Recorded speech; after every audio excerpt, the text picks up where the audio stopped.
All right, Madam Chair, back to you for the afternoon session. Well, good afternoon, everyone, and we are back for the remaining two big topics of our work session agenda for Tuesday, January 4th, 2021. So we're in our afternoon installment of the Washington County Board of Commissioners. And joining me from the commission, we have Vice Chair Jerry Willey, Commissioner Pam Treese, and Commissioner Roy Rogers, and Commissioner Nafisa Fai. So a full complement of all 5 members of the Board of Commissioners. We'll get right to it then and talk about the Housing Production Opportunity Fund for Home Ownership with our staff members, Jenny Proctor, our great program manager, from the Office of Community Development. Joining her are staff members Ann Hawkins and Alan Turnell, who are both housing and community development specialists, helping us do this great work to put public dollars into action here in our community. So we'll turn it right over to you, Ms. Proctor and team. Thank you, Chair Harrington, commissioners. We're here today to present to you the Housing Production Opportunity Fund's Homeownership Activity Area. This is a new program area under the Housing Production Opportunity Fund, which required the program to essentially be created from the ground up. Today's work session is intended to introduce the program to you and answer any questions that you may have, and then staff will come back at a later date for approval of the program. I wanted to introduce the 2 staff that have been working on this program since last summer. Ann Hawkins is our Housing and Community Development staff person who manages the home program activity areas for the county. And Alan Turnell is also a Housing and Community Development specialist, and he was brought on specifically to assist with COVID-related programming and the homeownership program design. Both of those staff have expertise in homeownership outside of their county experience. And Ann will talk a little bit more about other outside expertise that was brought in to assist in the program development. I'll turn the presentation over to Ann at this time, and then we'll be happy to answer any questions that you have.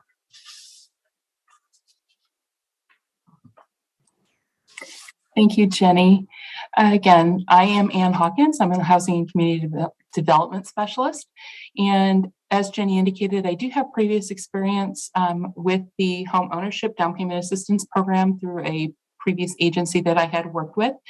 And I was very happy to be able to go ahead and start this program, start the proposals for this program. If you wouldn't mind, Kevin, if you could go ahead and advance the slide, I'd appreciate that. So in February of 2021, the Board of Commissioners approved the Housing Production Opportunity Fund. And we also requested at that time, at that time, the fund was solely for the purpose of multifamily development. We went ahead and came before your board. We indicated that we would like to pursue development of the home ownership element of the program and bring that back before you. So upon approval of the home ownership program design, the first round of funding will be approximately $2.8 million, and that represents the first 3 years of funding. Cumulatively, we're looking at approximately $5 million over a 5-year period. Kevin, could you advance, please? So one of the big questions would be, why are we wanting to undertake home ownership as an activity under these housing production opportunity funds? Would you forward, Kevin? Within Washington County, there is a gap that we are seeing in home ownership between the residents that are people of color and the white community members. This table shows you that of the Washington County population, of the white homeowners, 62.9% of the white members of the community are homeowners. 62.5% of the Asian community are homeowners. And if a homeowner is reporting that they are two or more races, that declines to 46%. If they're African American, that declines to 44.5%, Native Americans to 34.9%, and any race who identifies as Hispanic, the percentage of that community that is homeowners within Washington County is 34.5%. Kevin? So when we had gone through, and as you're aware, we had come before your board previously with our office for the development of the 5-year consolidated plan. One of the housing priorities that was outlined in the plan was to improve access to homeownership for low to moderate income households. That would include things such as homebuyer assistance programs or products, as well as increasing the affordable ownership inventory.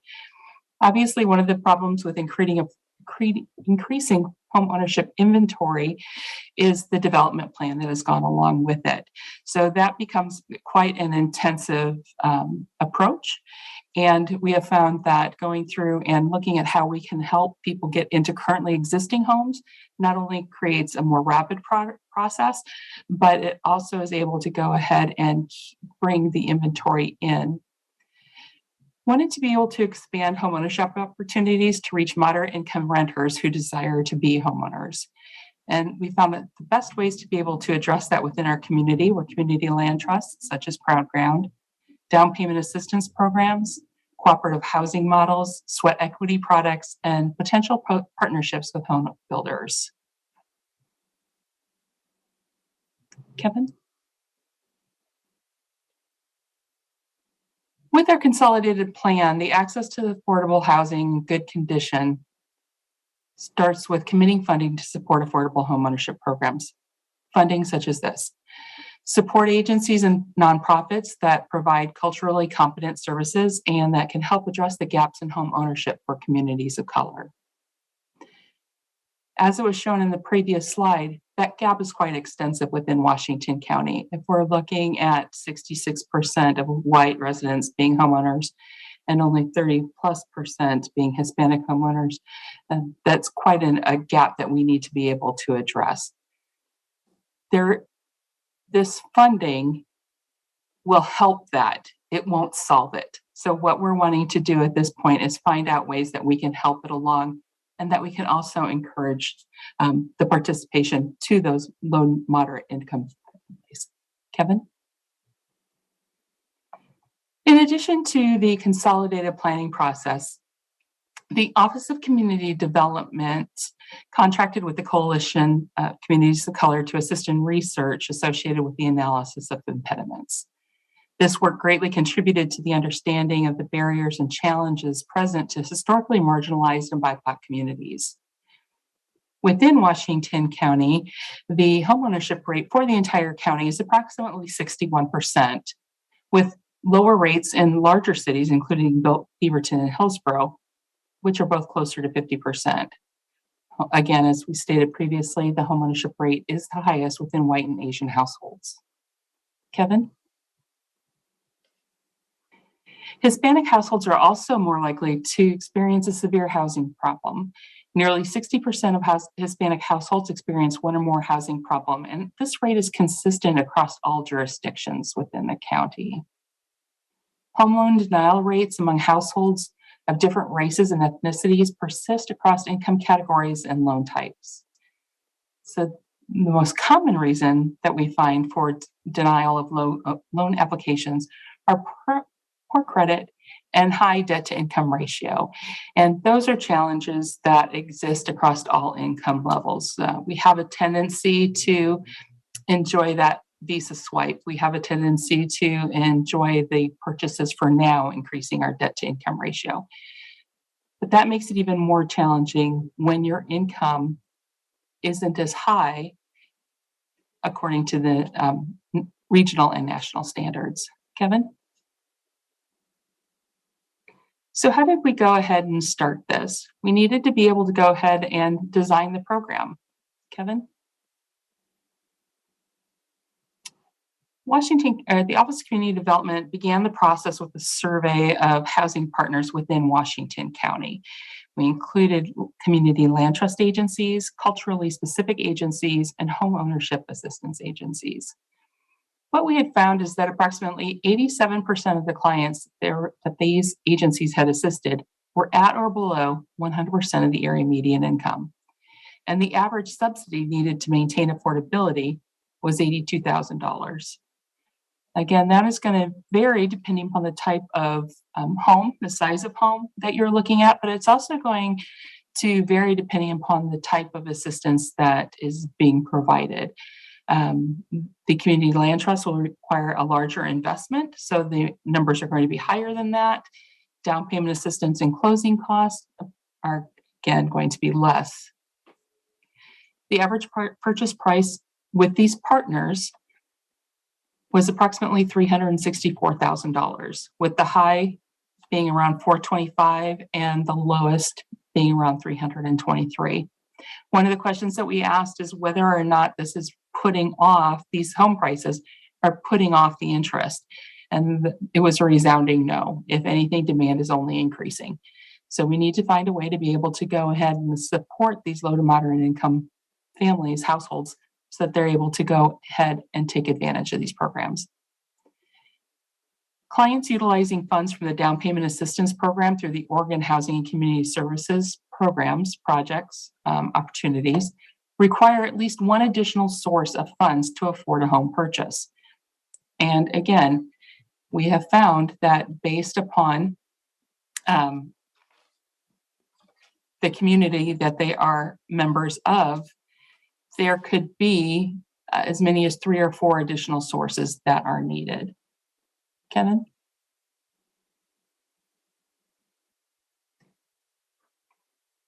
We started with a work group, and the Office of Community Development developed a work group that included bankers, program experts, municipal agencies that currently provide home ownership assistance.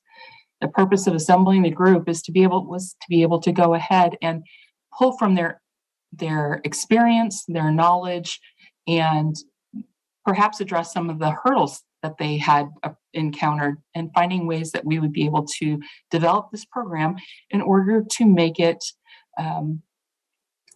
more user-friendly, not only for the staff members that are going to be ultimately responsible for it, but for the lenders. Adding additional layers of complexity is not something that we are interested in. We are wanting to make sure that we're able to go ahead and make this experience less taxing than what it could be if there were other programs involved.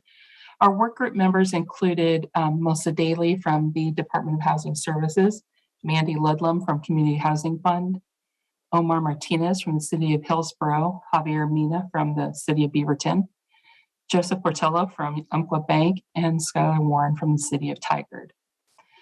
Over the course of 4 months, this group participated in conversations in the development of the program that's outlined and will follow. The proposed policies were further reviewed by potential partners, and their responses contributed to the final proposal. Kevin? Some of the basics with the home ownership program is that nonprofit partners will manage the funds. The Housing Production Opportunity Fund homeownership program will utilize the HUD definition of a first-time home buyer. And this is a matter to streamline it, again, not to add any additional layers of complexities. These are terms, conditions that they are using currently. The participants will be required to participate in a HUD-approved home buyer course. And we are going to be limiting the home purchase price so that we are able to go ahead and, again, work with other programs. And it was decided to utilize the OHCS limitation, which is currently set at $436,000. Kevin? This program will be able to be combined with any other local or state program, but we do have requirements. Again, as I stated previously, first-time home buyer definition, these participants will need to be first-time home buyers. They will need to be current residents of Washington County or employed in Washington County. The home purchased within the county must be occupied by the homeowner as their primary residence. And there will be a AMI, a median income, that will have requirements with the limits based upon the products that are utilized. Community Land Trust will provide permanent affordability for households up to 80% AMI, and down payment and closing costs will be available to households up to 100% AMI.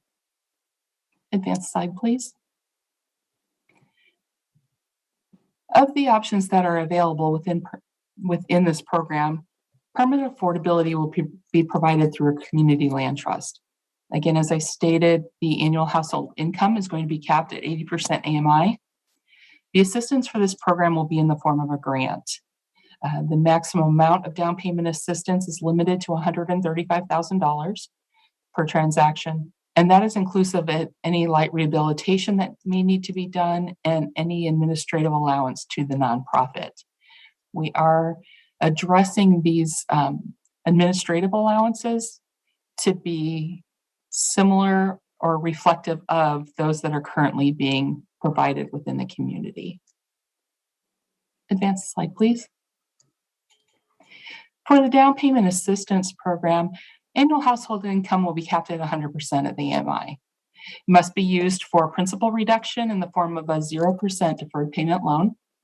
It can be used for closing costs or any prepaids that need to occur prior to the purchase transaction. And depending upon the experience of the agency, the nonprofit agency that will be involved, the assistance through this program through this option in the program will be capped at either $90,000 or $25,000, including the administrative allowance. Kevin?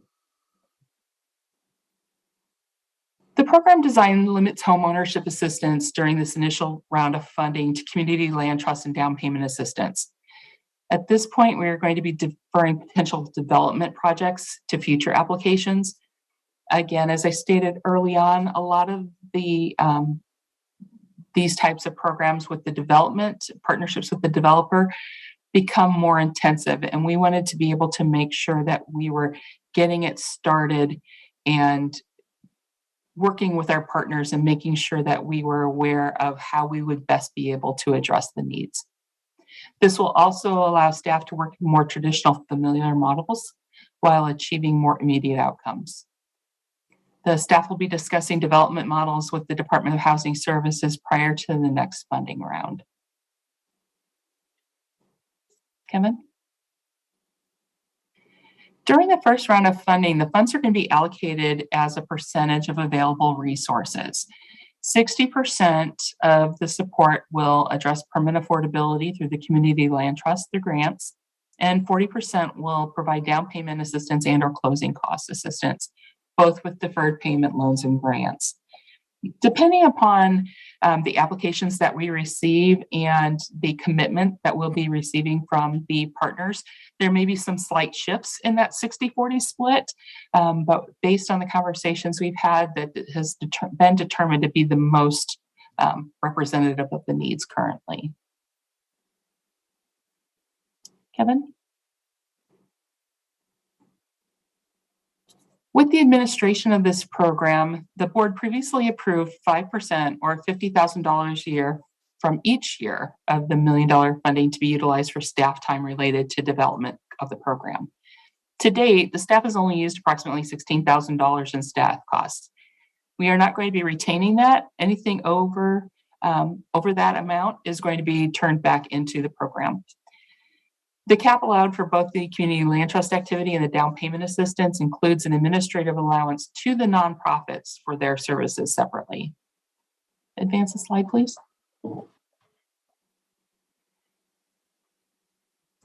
Early on, I addressed to you what the requirements were going to be of the participants, and we also have requirements of the partners.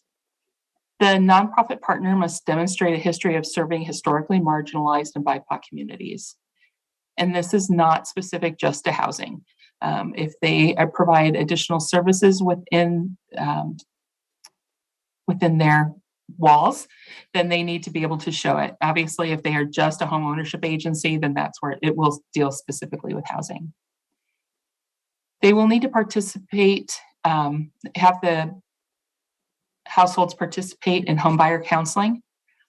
They must have written policies guiding and directing their staff. They must be able to show the capacity to manage these funds and clientele that are going to come with this program. We don't want to just dump a check in their lap, tell them to spend it, and find out that they're a two-person shop and there's no way they're going to be able to funnel it through. We want to set them up for success, not for failure. They need to have historical evidence of meeting homeownership objectives. They are going to be required to provide quarterly reporting to our office, and they're going to need to be able to demonstrate the ability to steward recaptured loans. This point is representative of the fact that with the narrow margin for administrative funds, with the limited period of time that we are going to be providing the funds at this point, we want to be able to make sure that if there is a home that is sold with down payment assistance in 10 years down the line, that they're able to go ahead and have those funds returned to them and then reinvest them into the community with another homeowner that'll be able to go ahead and purchase that. So even with the down payment assistance program that isn't a permanent affordability situation, we will be able to take those funds, have them recaptured by the nonprofit and reinvested within the community for the same project. Advance the slide, please. With the funds that are provided through this program, it's anticipated that as many as 36 low to medium income households will be provided with the opportunity to become homeowners within Washington County during the first 3-year commitment. Over the entire 5-year period, we are anticipating that over 70 homeowners will be able to be added through this commitment in this project. Advance, please. The down payment assistance loans are going to be able to be forgiven at a schedule. So it's not going to be as soon as you sign, you get the keys to your house. It is not a grant that's immediately going to be forgiven. However, it will be able to be forgiven over a period of time. The first 20% of the amounts that are received through this program will be forgiven at year 10. For every 5 years after that, an additional 20% will be forgiven, and it will be fully forgiven at 30 years. We understand that homeowners don't necessarily stay in their home for the entire period, but with the down payment assistance and it not being a permanent affordability, we wanted to be able to go ahead and make sure that we were able to keep those homes affordable. The recaptured program income will be held by the nonprofit and reused for the same purpose as previously indicated. And we are going to require that the nonprofit have a subordination policy. And this means that if a homeowner has a need to restructure their loan, perhaps the rates have gone down. That may not be something that we see with the current rates, but say that they're able to go ahead and change a loan from a 30-year to a 15 so that they're able to go ahead and save on their expenses. If that is a situation, if they need to use the equity that they've obtained through the home ownership for medical purposes or anything as such, educational purposes, there'll need to be a policy in place by the nonprofit in order to support that subordination of that loan. Next slide, please. So we've gone through and we have developed all of this. And what are we going to be able to be doing next? Well, the next thing that we're going to be doing is taking the feedback that we've received from your board today, incorporating those suggestions and changes, and then we'll return to your board at a future meeting to approve the homeownership program. We're going to select a rating committee. We have approached several cities and county departments to participate in scoring. And to date, we have received confirmation from our Office of Equity and Inclusion that they'll be a part of our board, as well as Department of Housing Services, and a couple of the different municipalities have also indicated that they would like to be included in that rating. We'll be releasing the NOFA return. With those returned applications, we'll be screening and rating those, again, with the rating committee. And then we'll be able to return to your board for approval to begin contracting with the selected nonprofits within May or June of this year.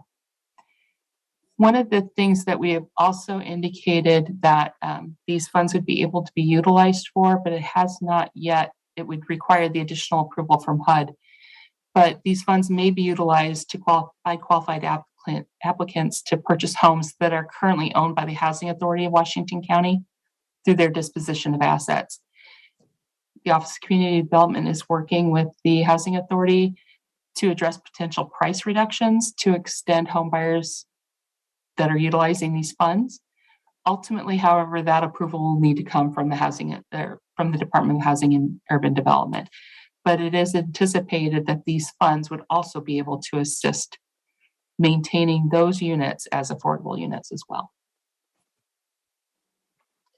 So at this time, I'd like to ask if there's any questions, and I'd be able to address those. If you could advance that, Kevin.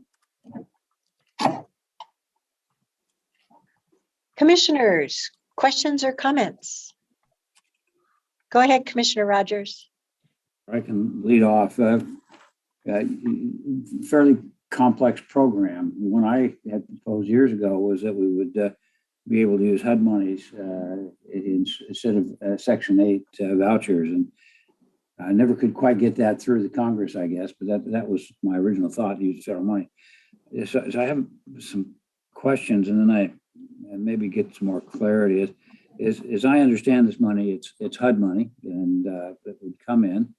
We would be selecting some nonprofits to administer what becomes a very complex program for them. Unless they're going to get some fees, I don't see many jumping to this opportunity, but maybe they will. So my questions are basically, it appears these are grants, but that there's some payback. So you might want to answer, are these totally grants? Are they semi-grants based on conditions? I assume the money's all coming from HUD, but you can clarify that. And I'm not quite certain why, since we're trying to put that hook in for affordable housing down the line, if something goes wrong, people can't make their payments or they don't meet their obligations, why we wouldn't do that through our housing. And I'm a little confused on the low-income housing. You said for BIPOC, I understand giving preference, but is it exclusively for that? I mean, there's no one other than BIPOC community who can qualify. I'd kind of like to know that. And I I could go on, but I'll stop there with this final one. I really don't understand the whole issue of first-time home buyer. I mean, there's some qualifications in tax law for IRAs and other things, but it wouldn't apply here.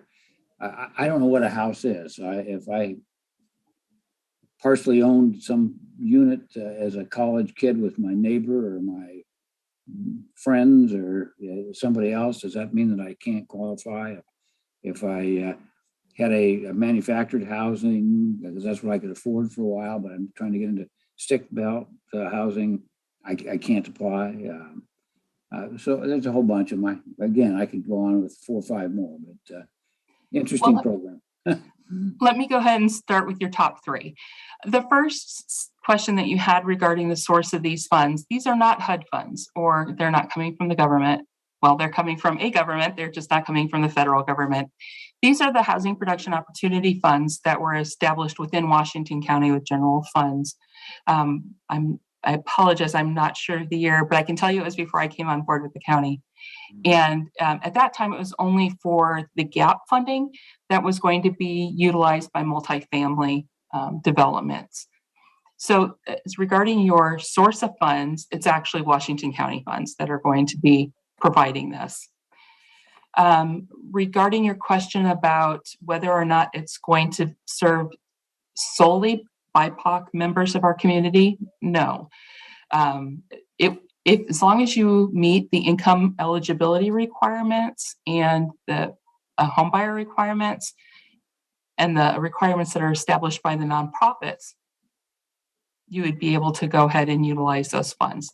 There aren't going to be preferential points given to an applicant during the process, but there would be a homeowner applicant during the process, but there would be preferential points provided to the nonprofit, indicating that they would be able to assist additional or address the needs of the BIPOC community. The reason for the decision about the first-time home buyer stipulation in this, again, using the HUD definition, if you owned, when you were in college, if you owned a home with your roommates, but that was 15 years ago, you would still be eligible. With the HUD home buyer requirement, first-time home buyer definition is you can't own a home within the past 3 years. You would be eligible for and being considered a first-time home buyer if there was a marital separation in which you had owned the home with a partner, no longer with that partner, purchasing a new home. So there are ways that you would be able to be eligible to be a homeowner under this program. We just want it to be a little more removed so that it's people that aren't just moving from the current home that they may have going. Maybe they currently own a home in Clackamas County and they want to move closer to work. They currently own a home. They have the access to that equity. They have the access to be able to go ahead and transfer that ownership to the county. But we want to make sure that it's people that live here, work here, that have never owned a home before, or that meet those restrictions of home buyers. Thank you. You've answered almost all my, you pushed one of my hot buttons, and that is that one of the leading causes of homelessness is women with children who, quite frankly, just because of maybe educational backgrounds, are never going to be able to afford a home unless there's some opportunity. And so if you were to rule them out because they and their, I about said deadbeat, I'll not want to say that husband, but some partner who no longer is with them, I would hate to see them excluded. So I appreciate that. Sometimes again, we have, I'm sorry. No, again, this is a, if it's a grant, it's certainly Tom might want to weigh in, but I have seen that municipal governments giving gifts to third parties from tax monies is normally illegal. I've been advised that many, many times in my audit world. So I'm trying to understand how it's not illegal to give money to people free of charge for their personal benefit. So it's been an old tenet in Oregon law, unless something's changed, and it could have. I don't profess to practice law, but I've just been told that over and over and over again. So it'll be curious to see how you work it. I like the idea. And one of the comments that you had made is whether or not they're all grants, whether or not they're all going to be loans. And with the community land trust model, there's a permanent affordability factor that's involved in that when you're working with, and I'm going to use Proud Ground as the term because they are currently the only community land trust that's working within Washington County. So when you partner with Proud Ground to be able to go ahead and purchase your home, there's an agreement that there's a long-term land lease essentially with the community land trust that maintains a portion of that ownership. In order to make it affordable, the households that utilize a community land trust, again, it only goes up to 80% of the AMI. They need a larger chunk of money in order to be able to have that unit be affordable. We have all participated in, been a part of, heard about the burden, either home ownership, rent burdens that we have within the county, within the state. And in order to make sure that it is affordable, which is 30% of your income going towards your housing expenses, they're going to need a larger portion to be able to go ahead and get into that.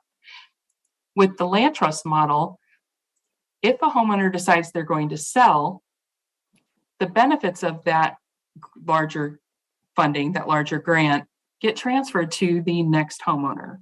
So thereby it maintains affordability, it maintains a unit of affordable housing within the county. The restriction for the grants is only if there's a very small portion that is utilized for closing costs. At that point, that would be allowed to be a grant, but that is only that is capped out at about 4% of the purchase price of the home, so it's very small. And again, we wanted to make sure that we're building wealth and generational wealth. And the way that we're able to do that with these funds is being able to go ahead and provide down payment assistance, larger portion of money, and then recouping part of that to be able to reinvest it into the next homeowner as well.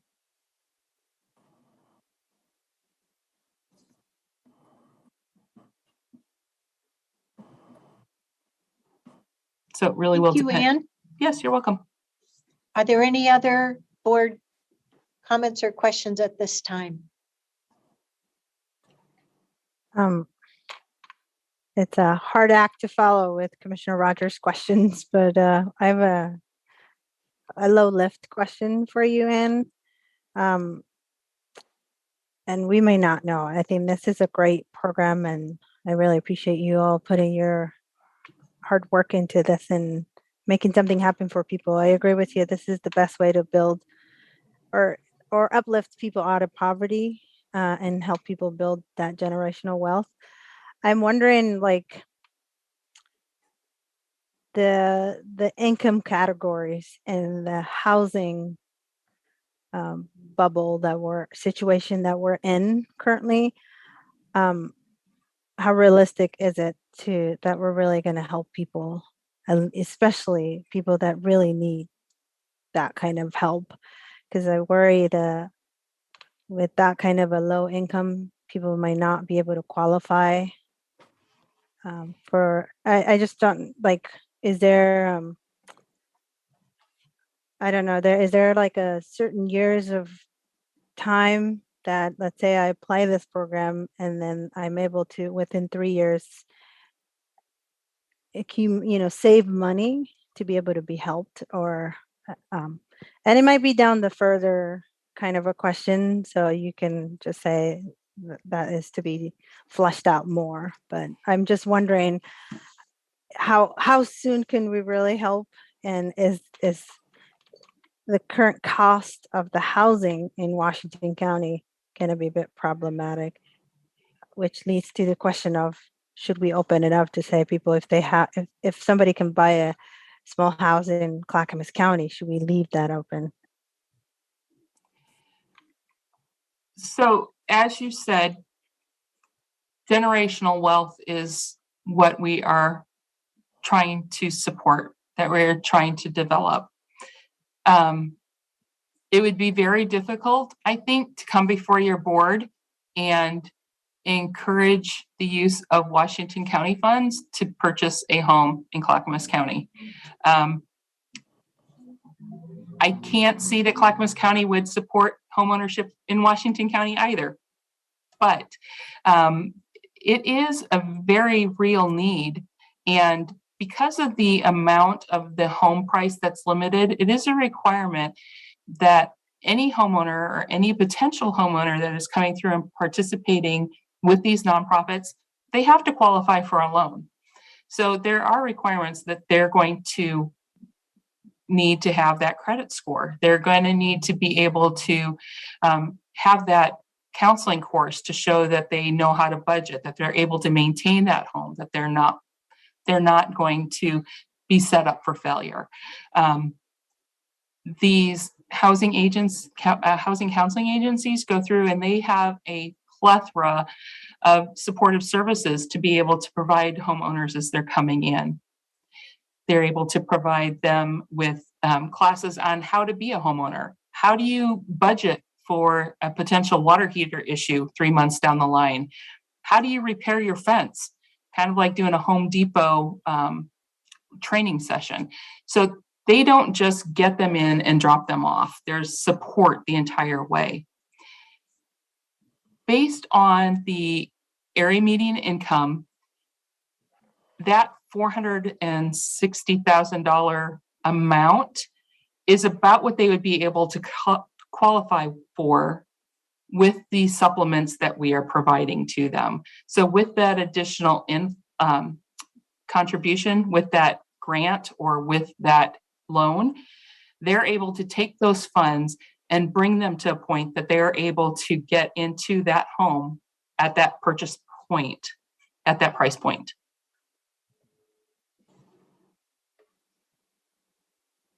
Thank you, Anne. Can I ask one more question? What if a couple of families wanted to buy a duplex, or 3 families wanted to buy a triplex? Would you consider that? Because then they would have the ability to own their own units, and the margins would be different in terms of what they would need. I mean, the duplex might be $500,000. A triplex could be 700,000, maybe 750, depending on quality. Would that qualify, or does it have to be a detached single family home? Generally, when if you're purchasing a duplex, a triplex, a fourplex for multiple families, each one of those units has their own, is their own tax lot, is their own entity. They're subject to their own HOAs, each unit. So essentially, if you had a family that was going together, that was going to be buying a triplex, you would have 3 residents and 3 separate households that are making that purchase. So it really wouldn't be applicable under this based on the way that those are constructed and set up.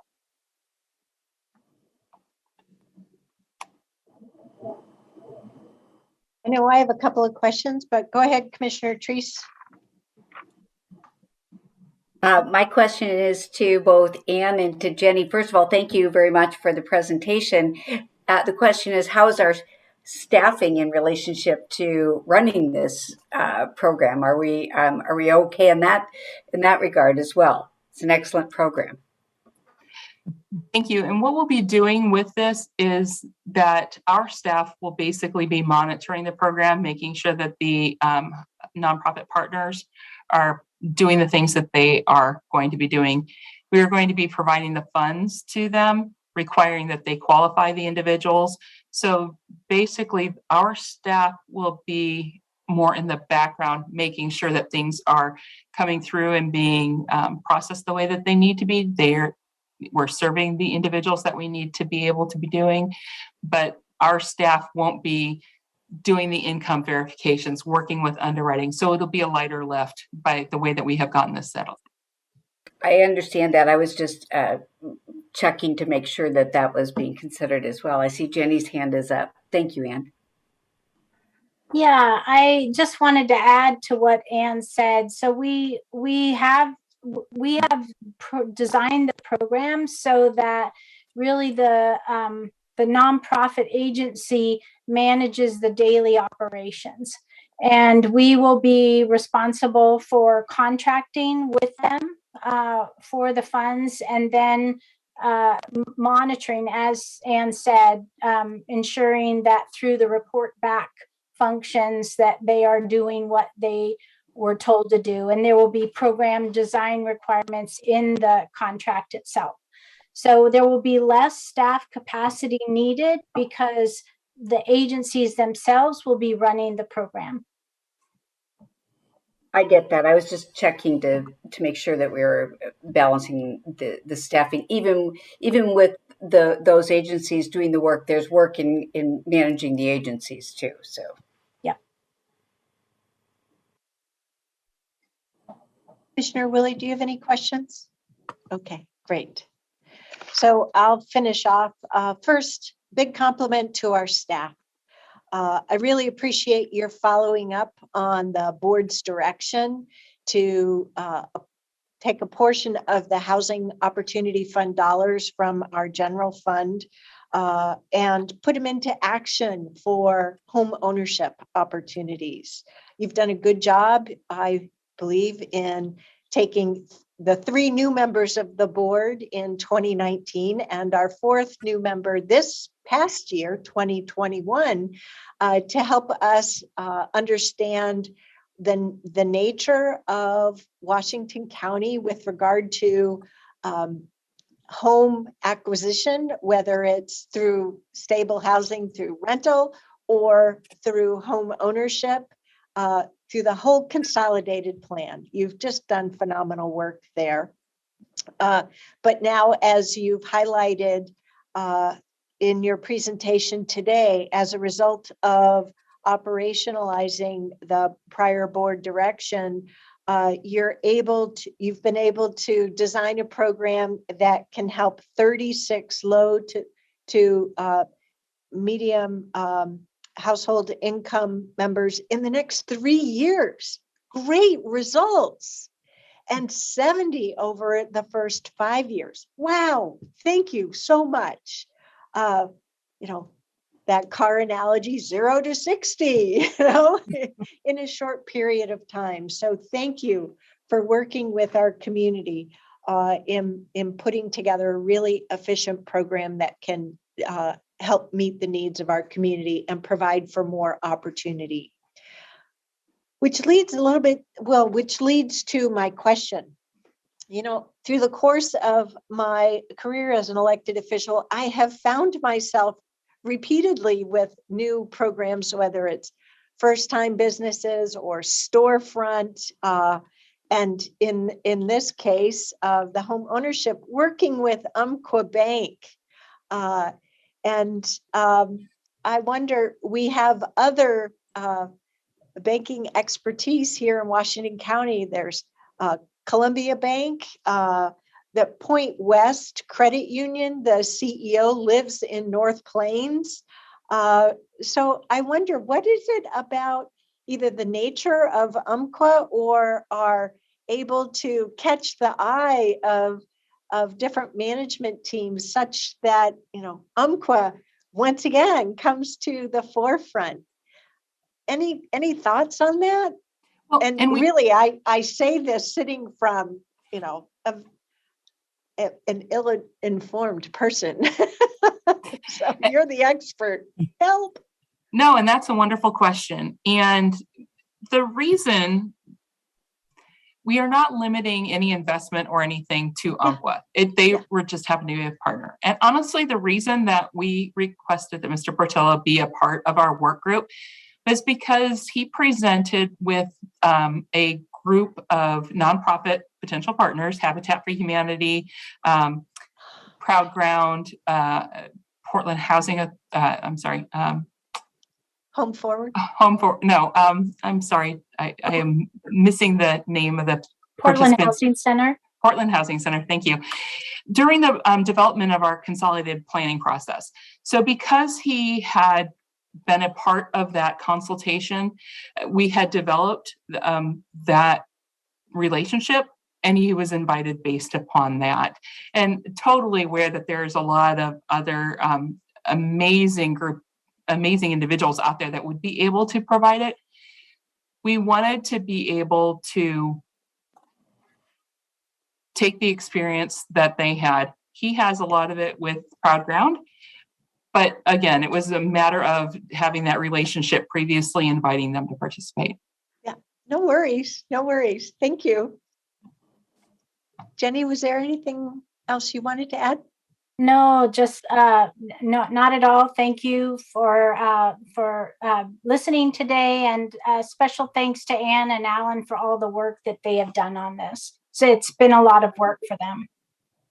You've really done a marvelous job, and we all appreciate the work that you've put into this. Really, some great practices, answering our different questions. And so I think we're all thumbs up, though we haven't all put physically our thumbs up, and look forward to the next steps that we'll have to take to support your work to get all these contracts in place so these dollars can be put into action right here in Washington County. So terrific. Thank you so much. Wonderful. Thank you so much for your time. Good work. Thank you. Take care to the three of you. And thanks for your expertise. Really appreciate it. Thank you very much. Thank you. Bye. All righty. At this juncture, we do have a short break in between our topics. Board members, are you still on board with taking that short break? And for staff too? Okay, all right. So we'll meet back here in 15 minutes, which will be 5 minutes past 2. Okay, see you in a bit.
Well, welcome back, everyone, from our break between work session topics.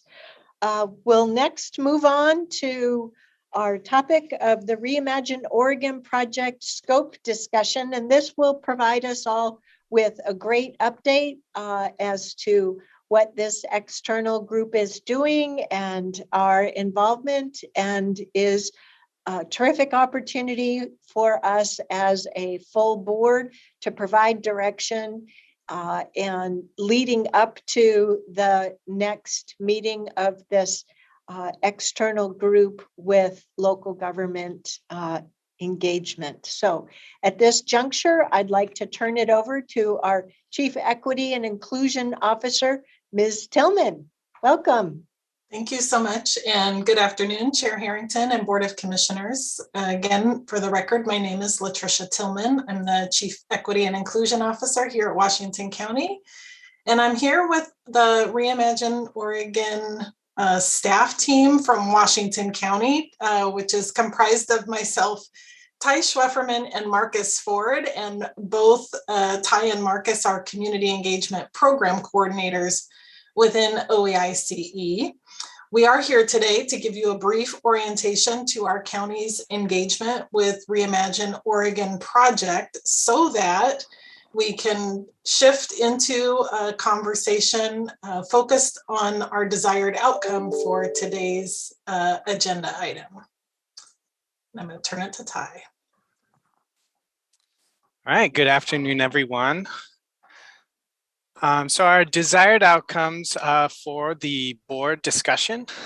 Next slide, please. All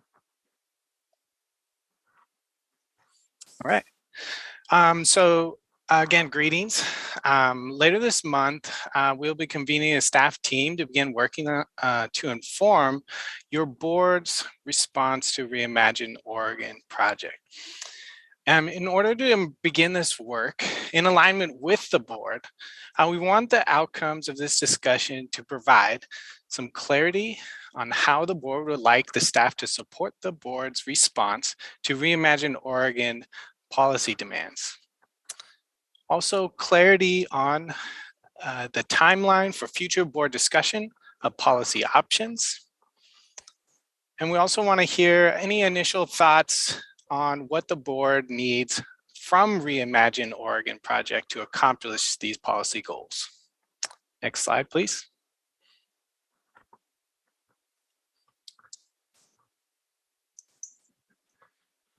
So this is a brief refresher on the Reimagine Oregon project. This was provided in much more in depth in July by Marcus Mundy. The Reimagine Oregon project was born out of the George Floyd protests. The steering committee is comprised of highly regarded, accomplished, brilliant, and educated Black professionals, and one former elected official is listed on the slides as well. And you can see all the names there on the steering committee members. These folks run organizations that focus on the well-being of vulnerable communities, including a specific focus on the Black community. Based on their lived experience and professional expertise, they and many other Black leaders, thinkers, academics, and along with many others working in a range of disciplines, have identified that in every single aspect of American society, Black lives are shown that they do not matter. In education, there's a significant disparities in attainment and access to schooling and or the tools that help boost opportunities for success. Our children are often overly disciplined and face rampant implicit bias, and our children lack the representation of adult teachers and leadership who look like them. We are taught an incorrect version of history that erases our successes and our existence. In healthcare, the quality of life, the lifespan, the many ways that they're treated by the healthcare providers in the outcomes and the social determinants of health. We're at the bottom of the list. We are running high on the list of folks that have the highest rates of disease and severe illness and death. In socioeconomic status and wealth, we are at the bottom of the list. Even with more education, we fare less well than our white counterparts. The racial wealth gap continues to widen, and we are overrepresented in poverty. In workforce, the rampant discrimination that are barriers to our advancement, and we are overrepresented in the low-wage jobs, entry-level positions, unemployment, and more. In housing, we are overrepresented as renters, overrepresented in the houseless population, and the most vulnerable of the houseless population. Underserved in services that help climb us out of houselessness, and we are 2 or 3 times less likely to own our homes than our white counterparts. And we are screened out of and denied housing. Gentrification shuffles us from area to area, and we are treated unfairly with predatory housing investments. In policing and the carceral system, we are 3 times overrepresented in the death row, over 4 or 5 times overrepresented in the prisons, 3 times overrepresented as killed by police, and we are more likely to be stopped and harassed by police. The Reimagine Oregon project is calling on elected officials, elected leaders to commit to dismantling systemic racism in our lives. Next slide, please. These are the policy demands drawn from the Reimagine Oregon website that fall in these 8 categories: education policy proposals, housing and houselessness, police and carceral system divestments, health and well-being, transportation, economic development, legislative process, and community safety. These policy demands are a compilation of proposals generated by a number of reports, including the Urban League's State of Black Oregon, the Portland African American Leadership Forum's People's Plan, the Coalition of Communities of Color publications, including the Communities of Color in Multnomah County, an Unsettling Profile, and Leading with Race, the Racial Research Justice in Washington County, as well as new policy demands from the protest organizers and organizations like Unite Oregon and Pulse Action Fund, Defund, Reinvest, Protect policy platform, and Washington County Ignites Reimagine efforts. Since 2020, Reimagine Oregon project asked elected leaders from the federal, state, region, county, and city governments one simple question: what timeline do you commit to get this done, and who in your jurisdiction will lead it to the finish line? Next slide, thank you. Now to the timeline. These are highlights in the white boxes, the major areas of action related to the impetus behind the Reimagine Oregon project and related to the Washington County Board. It also highlights in the green boxes the board's adoption of the equity resolution and the Washington County Board's actions related to the Reimagine Oregon project, including the adoption of the Strategic Equity Action Plan and board participation in the Reimagine Oregon's elected officials gatherings. It's important to note that the initial participation of Chair Harrington and Commissioner Treese was in response to an invitation from Reimagine Oregon project. Then the whole board was invited by Reimagine Oregon project after the new director was hired in the fall, and that is indicated on the timeline there. A much more comprehensive timeline is attached in the board packet following the presentation that is included in today's agenda. Next slide, thank you. So the Washington County's commitments, 2020 to 2021, as part of the presentation of the board in July, Marcus Mundy from Reimagine Oregon highlighted the ways that Washington County has made and kept important commitments to the Reimagine Oregon project. One is funding the Reimagine Public Safety Initiative, also funded the body-worn cameras. In staffing, they staffed up the Chief Equity and Inclusion Officer and the Office of Equity, Inclusion, and Community Engagement. And then attendance, attending the Reimagine Oregon legislative planning session, which also includes more recently a grade evaluating our participation in our commitments of a B grade for our engagement. With that, I'll turn it over to my colleague, Marcus. All right, next slide, please. And good afternoon, everybody, and hope you all are enjoying a happy new year. For the record, Marcus Ford, Program Coordinator with the Office of Equity, Inclusion, and Community Engagement. And now with all that Ty just said for context, I'm going to touch on what we want to do next. I'm going to be quick because we want the board's voice and discussion in this space today. In July, the board provided direction on the approach for engaging with the Reimagine Oregon project, which centers the voices of Black, African American, and African staff to inform policy options for board action.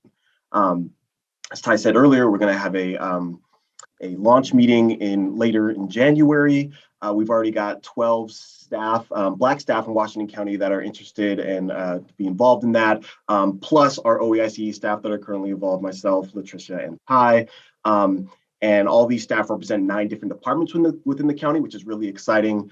We're going to have a presentation from Justice Raji, who's the executive director for Reimagine Oregon Project.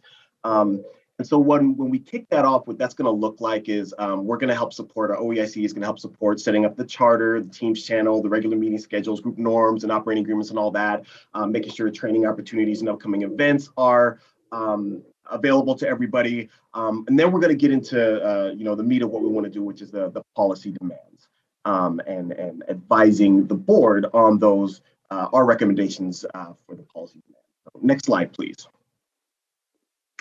The questions that Reimagine Oregon Project is asking, which we're looking to solidify today, are on the screen there. Is how is Washington County committing to responding to Reimagine Oregon Project policy demands, and what timeline can the Board of County Commissioners commit to, and who in your jurisdiction will lead it to the finish line? Next slide, please.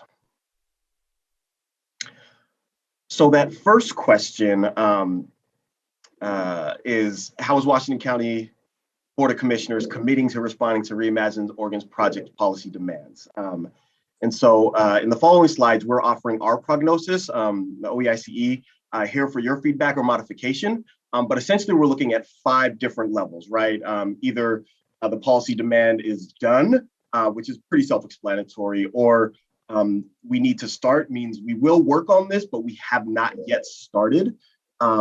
It's in progress, meaning departments are currently working on this policy demand. Or the next one, they're not doing this, but exploring other options within constraints, meaning we will not do this in its current state, but we will look at other options moving forward. Or the final one, not going to happen, which again is pretty self-explanatory. Next slide, please.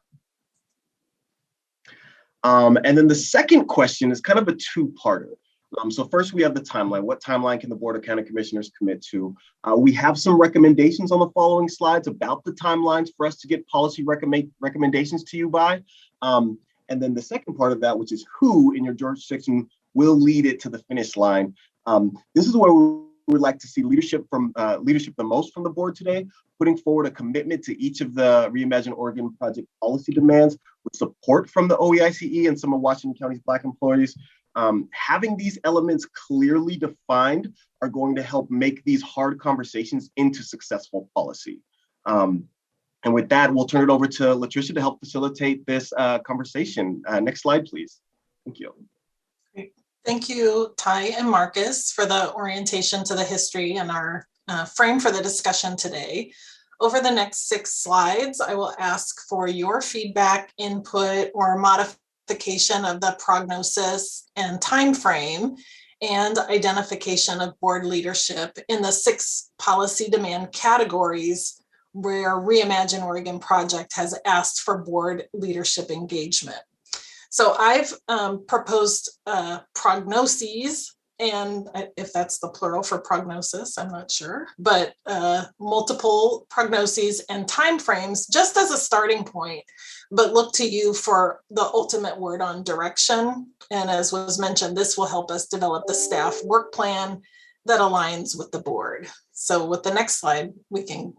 Latricia, start. I would just like to recommend that we have you present all 6 slides so that commissioners have the opportunity to think about the whole, and we be sure to ask questions. And the other thing I want to highlight to the board is we've been very intentional with several of our areas that there's full board participation in some of these things. And so keep that in mind. What I don't want us to do is just because of Reimagine Oregon asking for who's going to be the one champion, that we have to be careful that we, for areas where we want to make sure we continue to foster full board ownership, that we consider so. So I just wanted to put that out there up front. So great. Thank you. Okay, perfect. Thank you so much. So we can move into the next slide. This category offers 3 policy areas focused on health and wellness. So the first one, which is in progress, is COVID-19 relief and recovery, and the ask was for culturally specific funds. And we have been doing quite a lot of work on centering equity in our COVID response efforts and in our ARPA tranche 1 and 2 funding conversations. The second one is investing in culturally specific mental health care. And that includes a specific call out to the Avell Gordley Center for Healing. And we want to start that. It needs to start. It hasn't started. There are, in terms of a policy directive for that investment. And the same thing for culturally appropriate maternal health programs. And so those are, there's a specific call out for community health workers and doula programs focused on addressing inequities in childbirth outcomes. So those 3, we thought recommend a time period for coming back to the board around some policy directives of 6 months.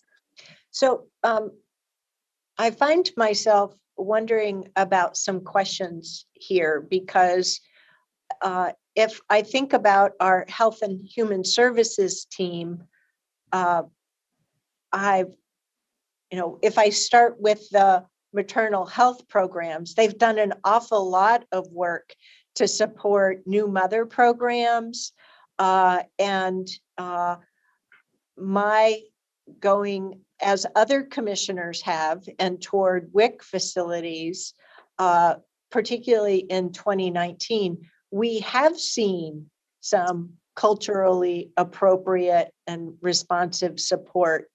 So I'm concerned that we're saying we're not doing that in practice, whereas members of our staff team could say, but we are doing this. So have you had an opportunity to sync up with HHS folks?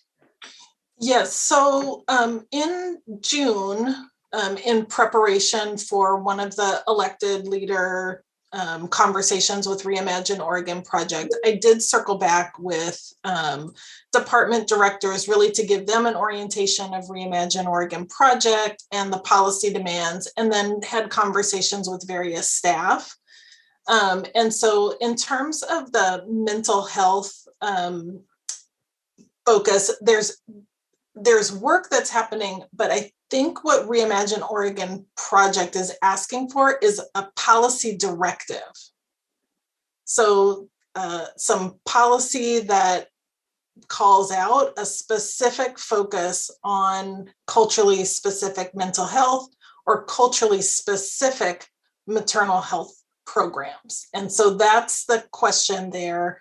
In specifically the conversation that I had with WIC, there was information provided around the number of African, and Black women served, but a recognition that we don't currently have any Black, African, or African American staff in the WIC program. And so that speaks to WIC, but it doesn't speak to like the utilization of community health workers or doulas, which was more specifically the request from Reimagine Oregon Project. Okay. But So does their policy demand, okay.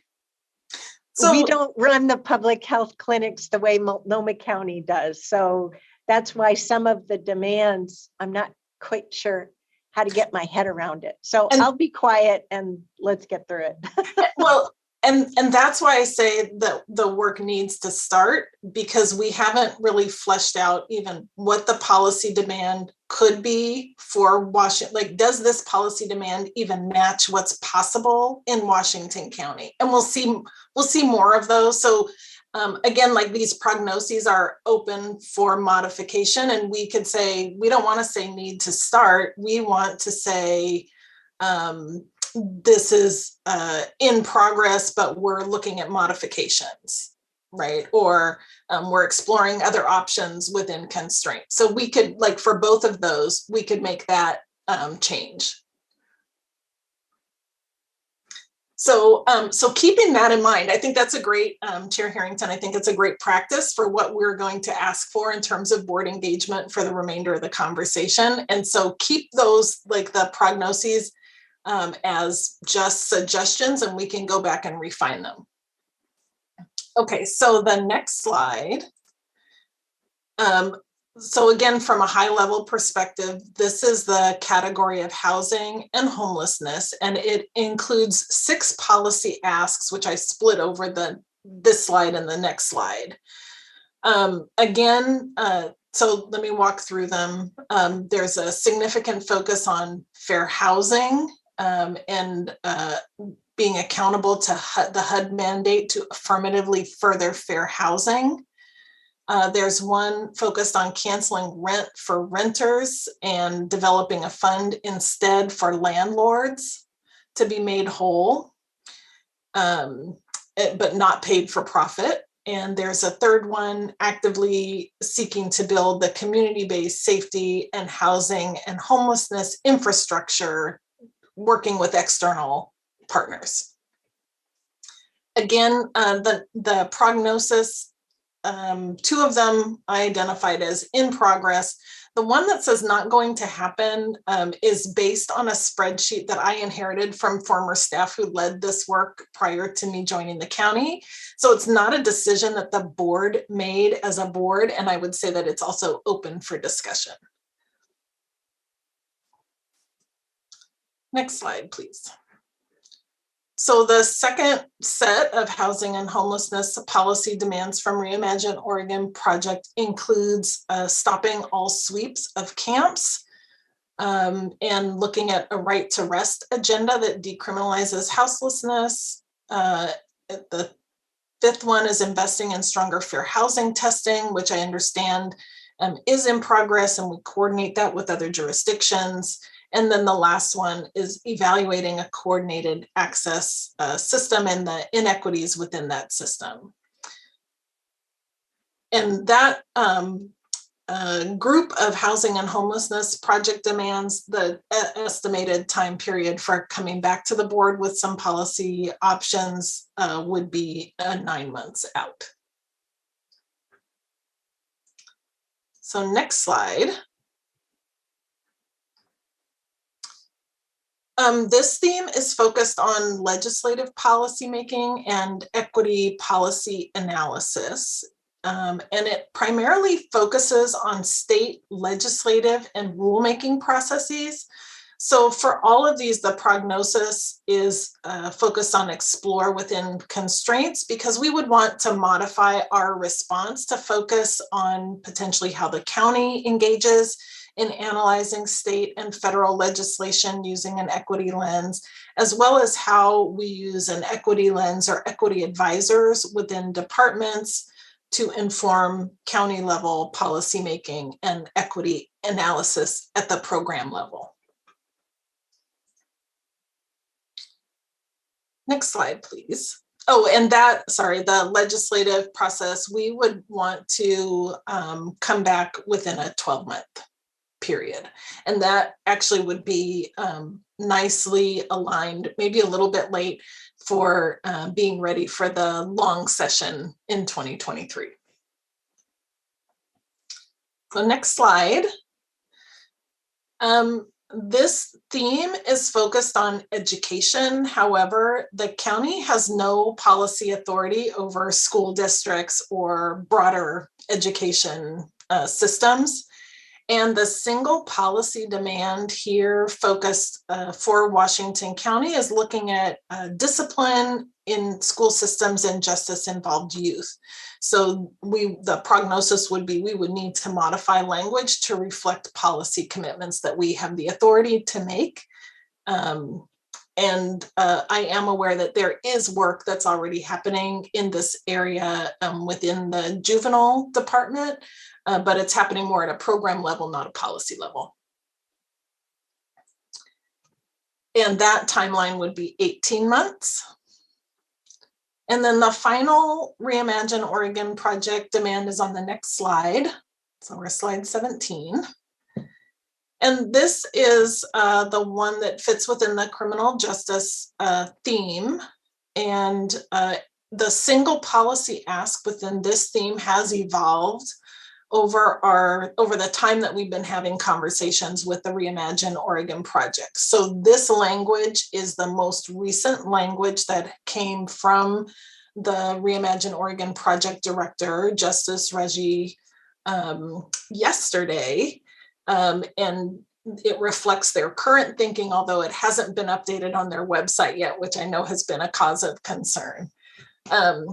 So this effort is listed as in progress only in that the board already approved support for the Reimagine Public Safety Research Project, which is part B of this ask.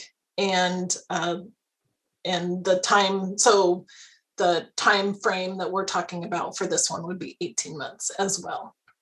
And we're trying to keep all of the recommended timeframes within the 2-year period because Reimagine Oregon project has talked about having sort of a finite existence. So it's quite a bit of work within a brief amount of time. So I can pause there and open it up for board discussion. I don't know, board. What do you think? Should we take each slide and go over questions or see if we have questions first to make sure that we understand what the ask is and what the proposal is that our staff has brought forward to us? Go ahead, Commissioner Treese. Latricia, could I ask you for one more run through on page 17 in relationship, the one that you just talked about? I'm not sure I understood exactly what you were saying about what I've read as the policy demands versus what I'm seeing here. So can you help me with that? Same question, because I'm trying to figure out, so we've helped fund the Reimagine Public Safety, which you referred to as Part B, but I'm wondering, so what's Part A all about? Yeah, so the way that I read it is that they're asking jurisdictions to establish community-led work groups to reimagine community safety alternatives. The way that I would interpret that is that in establishing the Washington County staff-led committee, we could modify that to say this is how we are going to address it as Washington County. The in progress part is that we did support already the Reimagine Public Safety Project Advisory Committee. But I think we would also get further to have a Washington County staff focus on what kind of reimagined community safety alternatives might the board want to weigh in on. The Reimagine Public Safety Project Advisory Committee does not report to the board. And so what they come up with out of their research project may inform what comes back to the board, but I'm not sure that the board would want to be limited to that effort. Well, and I also want to make sure that we're right sizing what we think the ask is as well, right? Because the Enhanced Sheriff Patrol District has its advisory committee. The sheriff has a Sheriff's Office Latino advisory committee. And we often here at Washington County talk about our public safety umbrella, which includes the community corrections, juvenile justice, jail, patrol, district attorney's office support, functioning courts, all of that. And right. If it weren't a prognosis of in progress because of the investment in Reimagine Public Safety, my recommendation would have been explore other options within constraints. And the recommendation that I would make is that we use the staff group to do that exploration of community safety alternatives. I think that's a great start. But Commissioner Treese. I appreciate the explanation. It is we're it's a little bit convoluted, but Latricia, I understand that we're working through this. Yes. So should we go back to the prior, this was the sixth one of the six. Should we go back to the other slides and see if commissioners have any questions with regard to the ask and the prognosis, just as I know I did with the first slide and Commissioner Treese and I have done here at the last?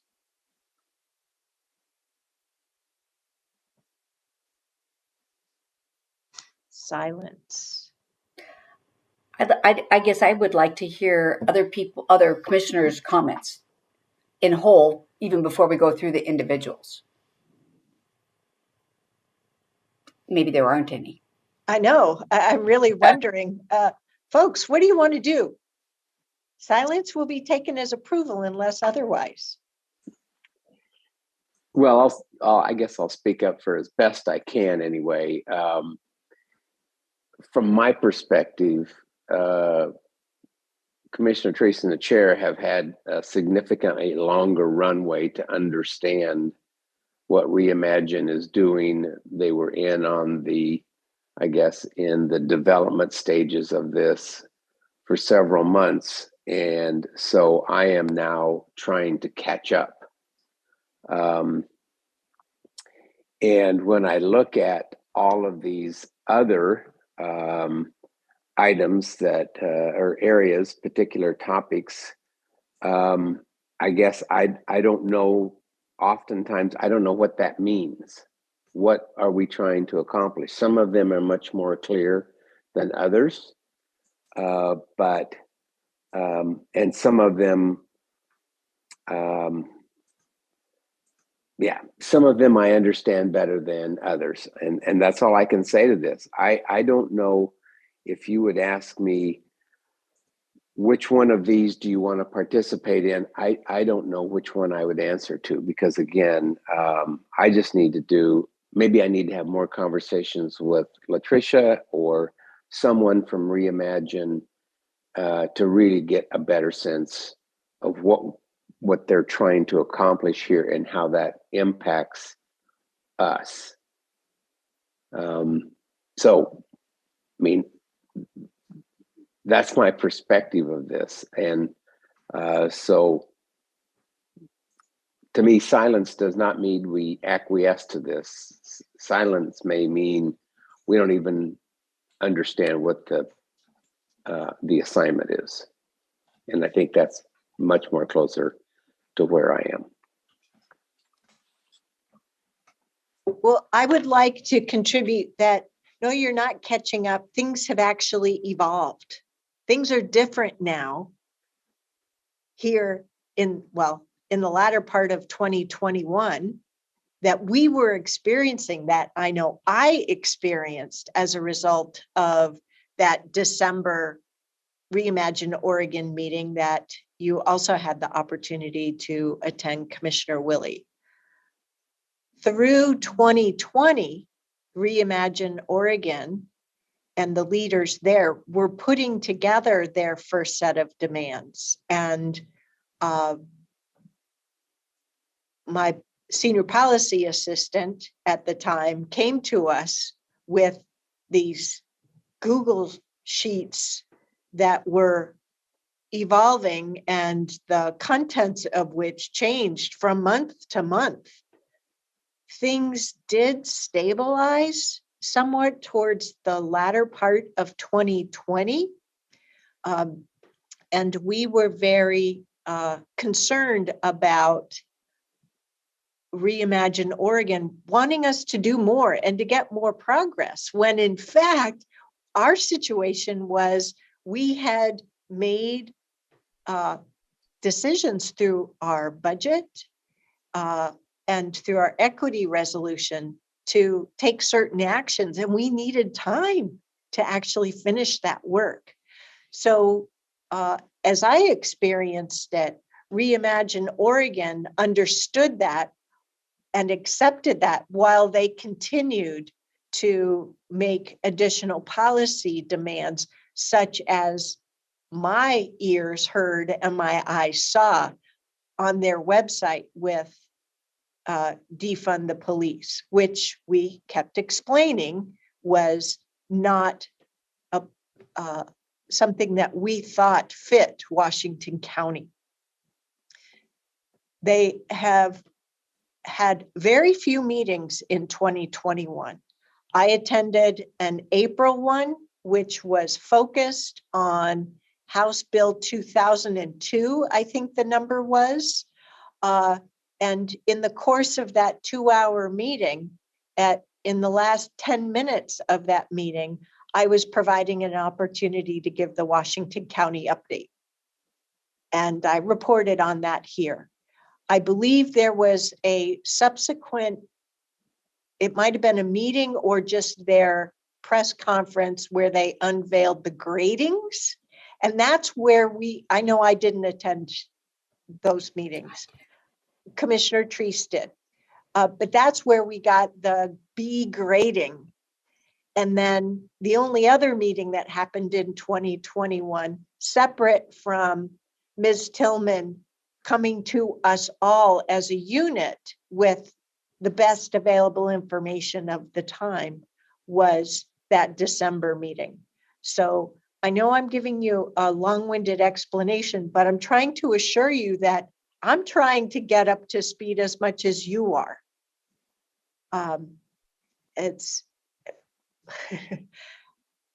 So even though I've been in some of these meetings, we didn't go through this level of information at all.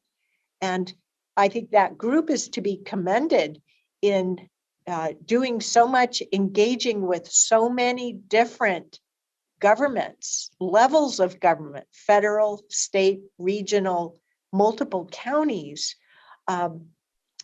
And they did a lot through the legislature in the 2021 session. And they have evolved to have an executive director as well. So the character of it has evolved too. So I see that Marcus has raised his hand. Ms. Tillman, it's all back to you. I just wanted to try and provide my colleague with a description of how I've experienced it. And I don't find myself in a better situation or a better informed situation comparatively. Thank you. Let me just say one thing, and then I'll turn it over to Marcus. The Reimagine Oregon policy demands, there isn't a lot of depth and data and research and rationale behind the demands as they're stated on their website.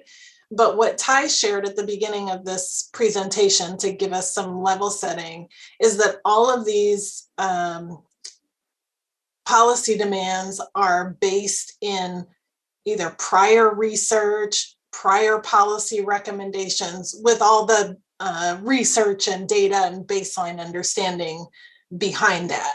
And so if you're looking for that level of detail for how did Reimagine Oregon project arrive at these policy demands, those are the sources of those are referenced, for like the Urban League State of Black Oregon, where was quite a lot of data work, or the Coalition of Communities of Color Research Justice report. So this is just the Reimagine Oregon project, bringing all of those policy asks, kind of honing them into policy demands, because there had not been a demonstration of progress made to address the longstanding inequities that land significantly within the Black community. Yeah, and I understand and appreciate that. Where I find myself at a loss is when there are, I find the word demand, they're not unreasonable demands. When I think about the state of affairs for Black members of our community, okay? I'm not questioning the research. Where I find myself struggling is, how does that need relate to the policy and portfolio responsibilities that I think we have as board members here at Washington County? And I mean that genuinely. I'm trying to figure that out. And so that's where I'm struggling much, I think, as displayed through the questions that I've tried to share on that first of 6 and the 6th of 6. I mean, maybe I'm just being, well, I'm not going to self-deprecate. It's just, I'm trying to get my head around it. Right. And that's where I feel like the staff committee that you all have already approved the formation of, I feel like that's where we can do some of that honing. And then that's where we would work in partnership with an elected lead to help us make sure that we're framing that in a way that our work is going to come back to the board in a way that's actionable and appropriate. Okay. Yeah. There are a lot of ways that the policy demands don't really align with the ways that counties do business. But the spirit and the intent behind those demands and the data that demonstrates the inequity is still reasonable and rational and worth considering, what the board has said they wanted to partner on. I also want to note that your explanation has helped me understand what the elected leads might be, because like on the first one on health and well-being, I've been very protective of the fact that even though Commissioner Rogers and I previously on CRF, and now Commissioner Willie and myself are the board's active participants on the steering committee for ARPA, I didn't want I had trouble seeing just one board of commissioner looking like they're the full champion of all things ARPA to Reimagine Oregon. That's where I was really uncomfortable. So, okay, you've opened my mind even further on the art of the possible. Thank you. Great. Marcus. So just adding briefly to what Latricia said there. So as I'm feeling the kind of uncertainty around the room when we talk about this, I just want to, remind us to pause and take a breath and remember we're Washington County. We're proud of leading and doing things differently. And this whole idea is about reimagining the way we do things. It's exciting, right? And so this is all part of that change timeline. And I can't remember if it was Latricia or Tanya who presented about this, but the change timeline where we get to that peak and then we go down to that level of uncertainty, right? And then we come back up on the other side amazingly, right? So that's where we are right now. And so, when I'm thinking about the elected lead spot on this chart, right, we have an awesome, amazing group of Black staff here in Washington County that are going to put together some ideas and recommendations to advise y'all. And y'all can be as involved as you want to be with that, which is exciting for you as well. And so when I'm thinking about that, if I was in your position, which obviously I'm not, but I would say, which of these things am I the most passionate about? And then I'm going to trust the super awesome, talented Black staff that we have here to advise me in a very good way, right? To then move forward with that. So that's my thoughts on that whole thing. Go ahead, Commissioner Treese. Thank you. I think what I'd like to do here just for a minute is, Marcus, I think you're absolutely spot on when you say this is exciting time. This is a time to reimagine. This is a time to embrace some changes. I think it's also important to say, I believe that the concepts presented by Reimagine in the board and in Washington County had a pretty big stutter step in relationship to the policy demand around defunding the sheriff's office. I just want to call that out and say, let's make sure that we recognize that that's only it's a part of the whole. It's not the whole. But I do believe that the work that we've been doing has demonstrated that we do intend to support our sheriff's department through our public safety initiatives, through our ESPD, body-worn cameras, those types of things. I also think that there was some difficulty when we requested that demand come off, and it didn't. So my purpose isn't to create a problem here, just to say, let's recognize that piece, but now let's go back and look at all the other pieces here to say where can we work with our awesome staff? Where can we work to increase our focus on areas that will make a difference in relationship to the inequities that we see? So, I hope I'm not, making this more difficult, but I think that if we approach this and say, honestly, this is where the rub has been for many on the board, I think we're better suited to move forward. Yeah. I know, I appreciate all that. From my standpoint, the only thing I still have a question on is on the second slide under housing and homelessness, the second item, cancel rent for renters affected by COVID. Well, we're not in a position to do that. We don't own those apartments, but we sure have helped our staff do everything possible to get all that great emergency funding in place. Develop fund that landlords can access to be made whole, not pay for private profit. Once again, a heck of a lot of work was done to get those rent coverages paid for to the landlords that were made available. So I hope I'm on the right track for that not going to happen. So we can. It's slide 13, not 14. There it is. Yeah. We can absolutely change that to either in progress or explore other options within constraints so that we can report back to Reimagine Oregon Project on how we have helped renters affected by COVID retain their housing. Well, and I think maybe what I'm just getting at is I want to make sure that the terrific work that our board has enabled through the programming of those dollars is understood. But if these are the requests irrespective of that, then I'm in total agreement with not going to happen. Okay. So I just wanted to make sure I was understanding it right. Because That's great. everything else I have great check marks on. Okay.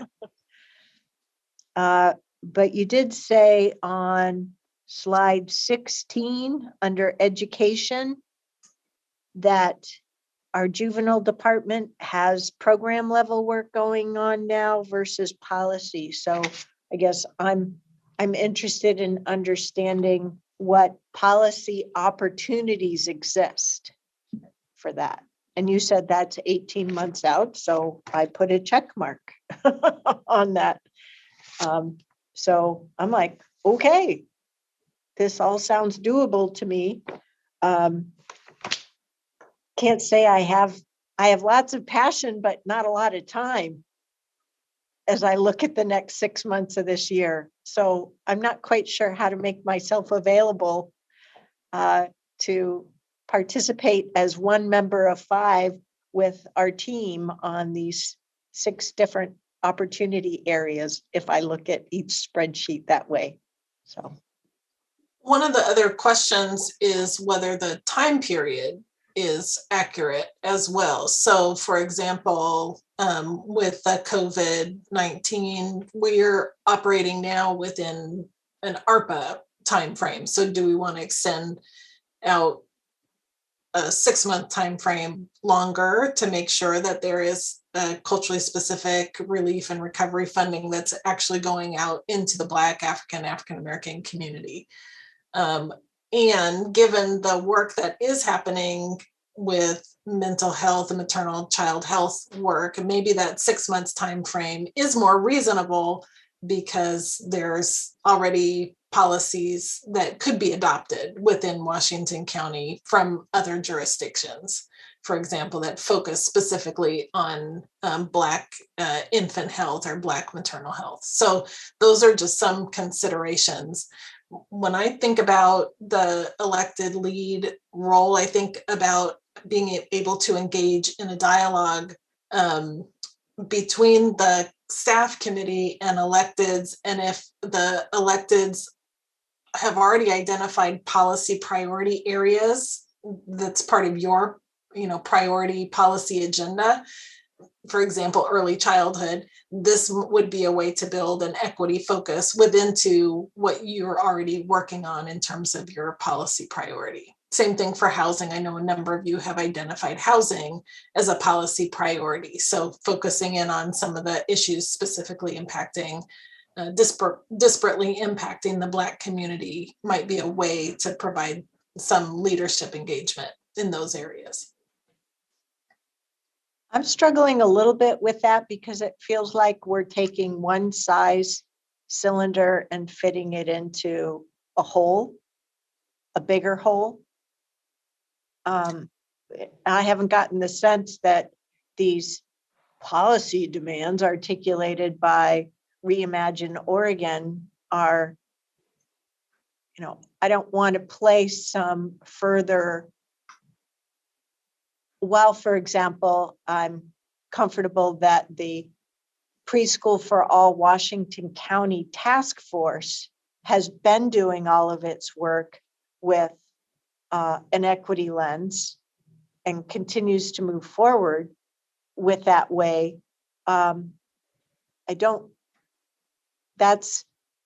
Commissioner Treese and I have been participating in that external activity. But I don't feel like it's a deliverable per se to these policy demands. It just doesn't quite fit for me. Let me try and articulate that in another way. So if as an elected, your priority was early childhood, and maybe part of your time is spent on Preschool for All, but you also have an interest in maternal and child health outcomes, then this might be a way to work with that priority with a focus on this Reimagine Oregon policy area. So I guess I just want to make it abundantly clear for all 5 of us that, hey, if you're interested in anything, here's an opportunity to see if it'll fit within Reimagine or not. Don't feel in any way constrained. All ideas are good ideas.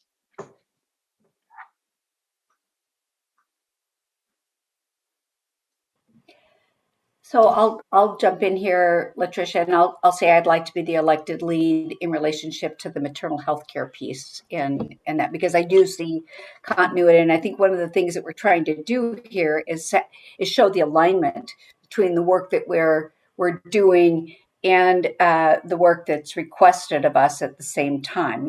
It's not substituting, it's showing the alignment and the fact that we are working to focus the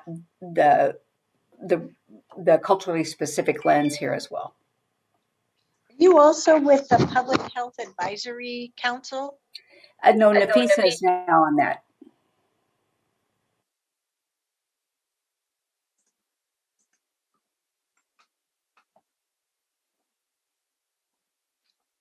And I'm still left wondering on that same chart on page 12, if with putting together, so right now, I've been participating on the CAT steering committee, but as we move forward with that moving forward, I don't know how that compares to the Abel Gordley Center for Healing, you know, it's like, ooh, okay. But I know I'm involved with CAT right now and trying to figure out how with our equity focus here at Washington County, how we're hoping to ensure or working to ensure that there's an appropriate cultural fit for all members of our Washington County community. So, see, that's where I'm just not, I don't have the level of comfort.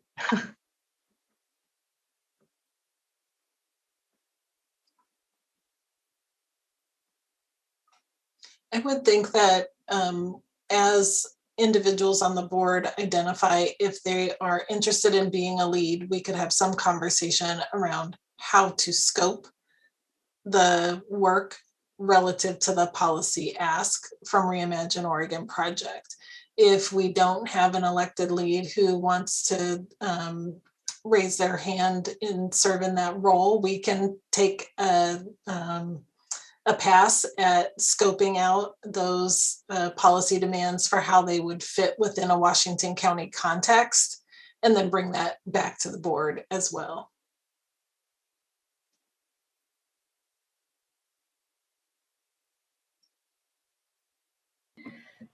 Okay, I'm going to be the annoying commissioner here and say that I haven't heard. I heard a little bit from Commissioner Willie, but I haven't heard anything from Commissioner Fye or from Commissioner Rogers. And I just kind of like to know how all this is sitting with all of us, because we're in this Zoom situation. I can't read body language, and I feel like I'm taking up too much airtime.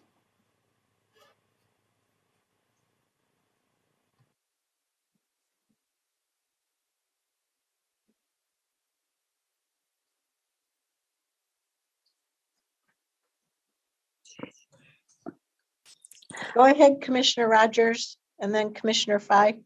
I'd defer to Nafisa. I'd like to hear what her comments are, and I'm happy to follow up after. You beat me to the punch, Commissioner Rogers. You read my mind. I'm, you know, I think I've only attended one meeting. Obviously, I support this work and support Reimagine Oregon. And I think my plate is full. And I think last time I was able to attend one meeting, but sort of walked in, sort of ongoing meeting. So that's where I'm at, to just listen in and learn from you all, repeating your experience and where Reimagine is going, and continue to support from here, whatever the staff needs. I think so, but my plate is full for me to volunteer any more time that I don't have. So.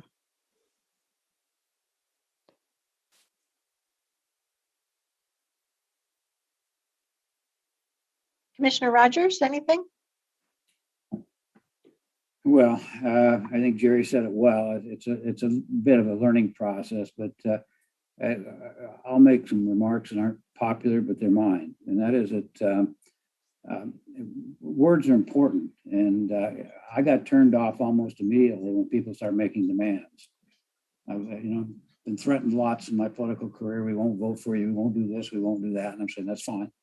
I have a whole life outside of obviously this board and this political arena. So I have said this in regard to other issues that we've dealt with. Words are very, very important. We're a very divided nation and a very divided state. And I would say a divided region as well. I know in my district, I hear lots of comments that are quite contrary to what we're doing. So I appreciate the work. I've always come at things with a completely colorblind approach. Everybody's treated equally, everybody's treated the same. In this case, we're trying to say there are some issues that are historical that we need to repair. And I'm all for that. If that's the case, let's do that. But to make demands, that's really hard. I mean, it kind of really, frankly, and for our two representatives, Ty and Marcus, I mean, that if somebody comes in and starts making demands and you will participate, you will do this, that's not the way to gain people's attention and their interest and their confidence and their wanting to do things. I don't know what a lot of terms, and Jerry said it better than I did, but I don't know what mandate restorative justice means. I have no idea. I don't know what some of these things mean in terms of time and issues. This is all new to this board, obviously, but on prior boards I've been in, we had a zero tolerance policy. If you in any way committed offenses, such as you were prejudiced in any way, you acted in an inappropriate way, you were fired. I mean, we just didn't screw around with it. That was the way we dealt with things. So I still am there. I believe that very much, but participating and doing things I don't really understand, it's really hard. And so if I sound frustrated, I don't mean to not value the work. I know I'm tired of fighting. I mean, I just really am. And I would like to be very positive and say, how do we accomplish things in a positive way that uplifts people, cures some issues that we need to cure. And I don't think the way these are described does that for me. And being honest, I mean, if you said, well, Roy, would you participate in a very positive action to do certain things? Oh, sure. But if it's, I demand that you do these things, that's really hard for me. So I guess I'm learning and telling you my honest opinion on what the verbiage is, not necessarily what we want to accomplish. Anyway, that's my comments.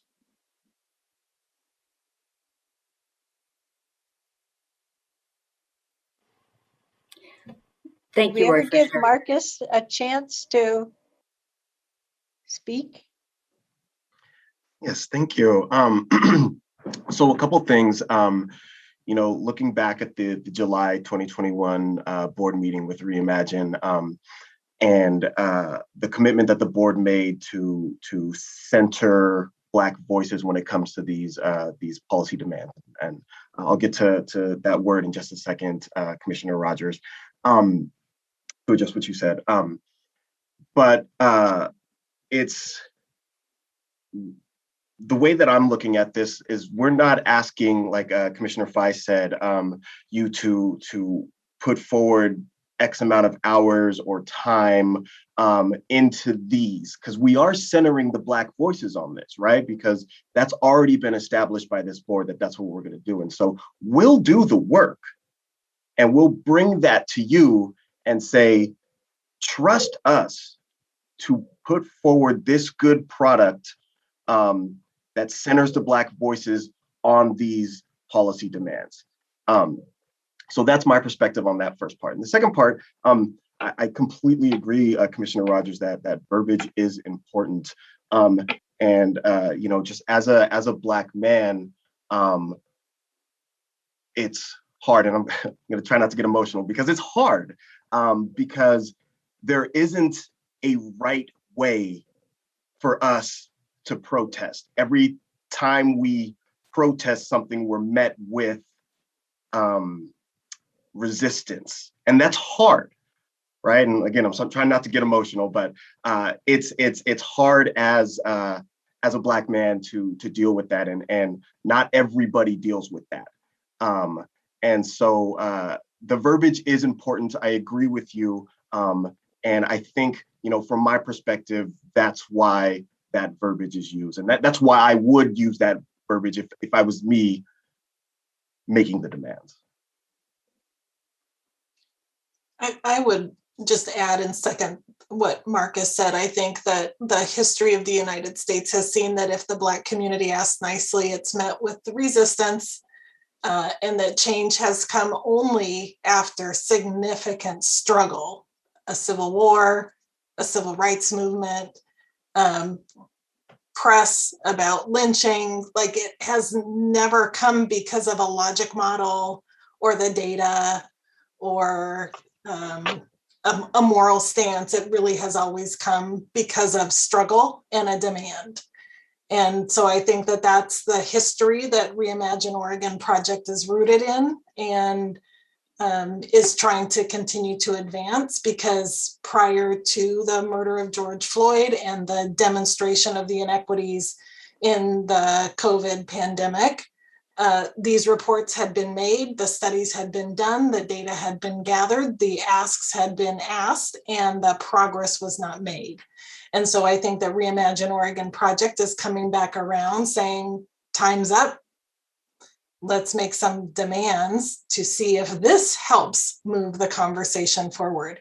It's probably not surprising to Reimagine Oregon that there's still concern about the word demand, or concerned about the asks that are being made, because that is the experience of the Black community, particularly in Oregon. I think that for us and for our hope going forward, it's that we work with the imperfection of the demands that are coming from Reimagine Oregon, because the truth is there is inequity in every corner of Black life that has been shouldered by the Black community for generations. And so how do we come together? How do you lead as elected leaders with the support of Black staff to find a pathway forward? Not that it's anything that we do is not going to resolve 400 years of oppression in the next 2 to 4 years, but it is a pathway forward, and it is progress. I'll say I appreciate those comments, because as I remind myself through different presentations on Reimagine Oregon and demands, I am reminded of, my brain remembers Katrina Holland reminding me that the studies have been done, the discussions have been done, time is a wasting. These are my words. And we need to see improvements, major improvements. We need to see action now. And the way for us to help ensure that that desired outcome will be reached is to say very strongly, this is what we're looking for, and we want it to happen within a 2-year time frame. So what is it going to be? Where I have found myself struggling a little bit here is in stepping forward. Am I stepping forward to identify that I'm already doing work in these particular interest areas? So working with our staff on this moving ahead, given our prior direction, is fine. That's in my wheelhouse. Or am I all of a sudden signing up for something that Reimagine Oregon as a body is going to want me to do, which I don't have the bandwidth for. So I'll close with this for myself. Slide 16 and 17, those are both areas with regard to criminal justice and juvenile justice that I've already been participating in here in Washington County. And so with regard to working with our centering with our Black voices here and subject matter experts in Washington County, I'm more than happy to engage on those items. One thing I was hoping through today's meeting we would get is there was the December meeting where we heard an ask from Reimagine Oregon for their sheets. Ms. Tillman has brought a recommendation forward to us as a board. And as I understand it, at that December meeting, they were asking each of the jurisdictions to update their sheets. And I'm sick and tired of trying to navigate their Google Sheets. It's like, no, I can't do that anymore.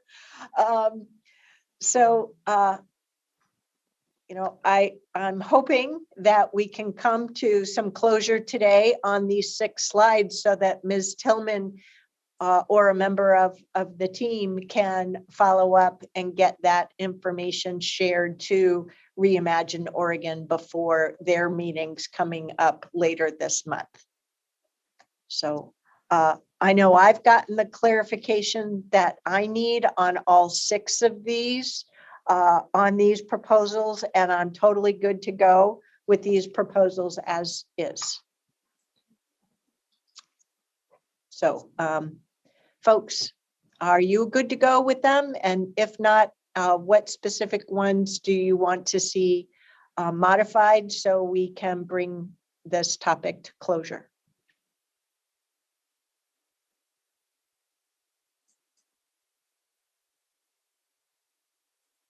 I don't have any specific ones, but silence is not my forte, and my lack of participation doesn't mean I'm not interested. But frankly, the way it's written, I struggle with seeing my role. So I'm still supportive of making certain that we have justice for everyone, that we have fair processes.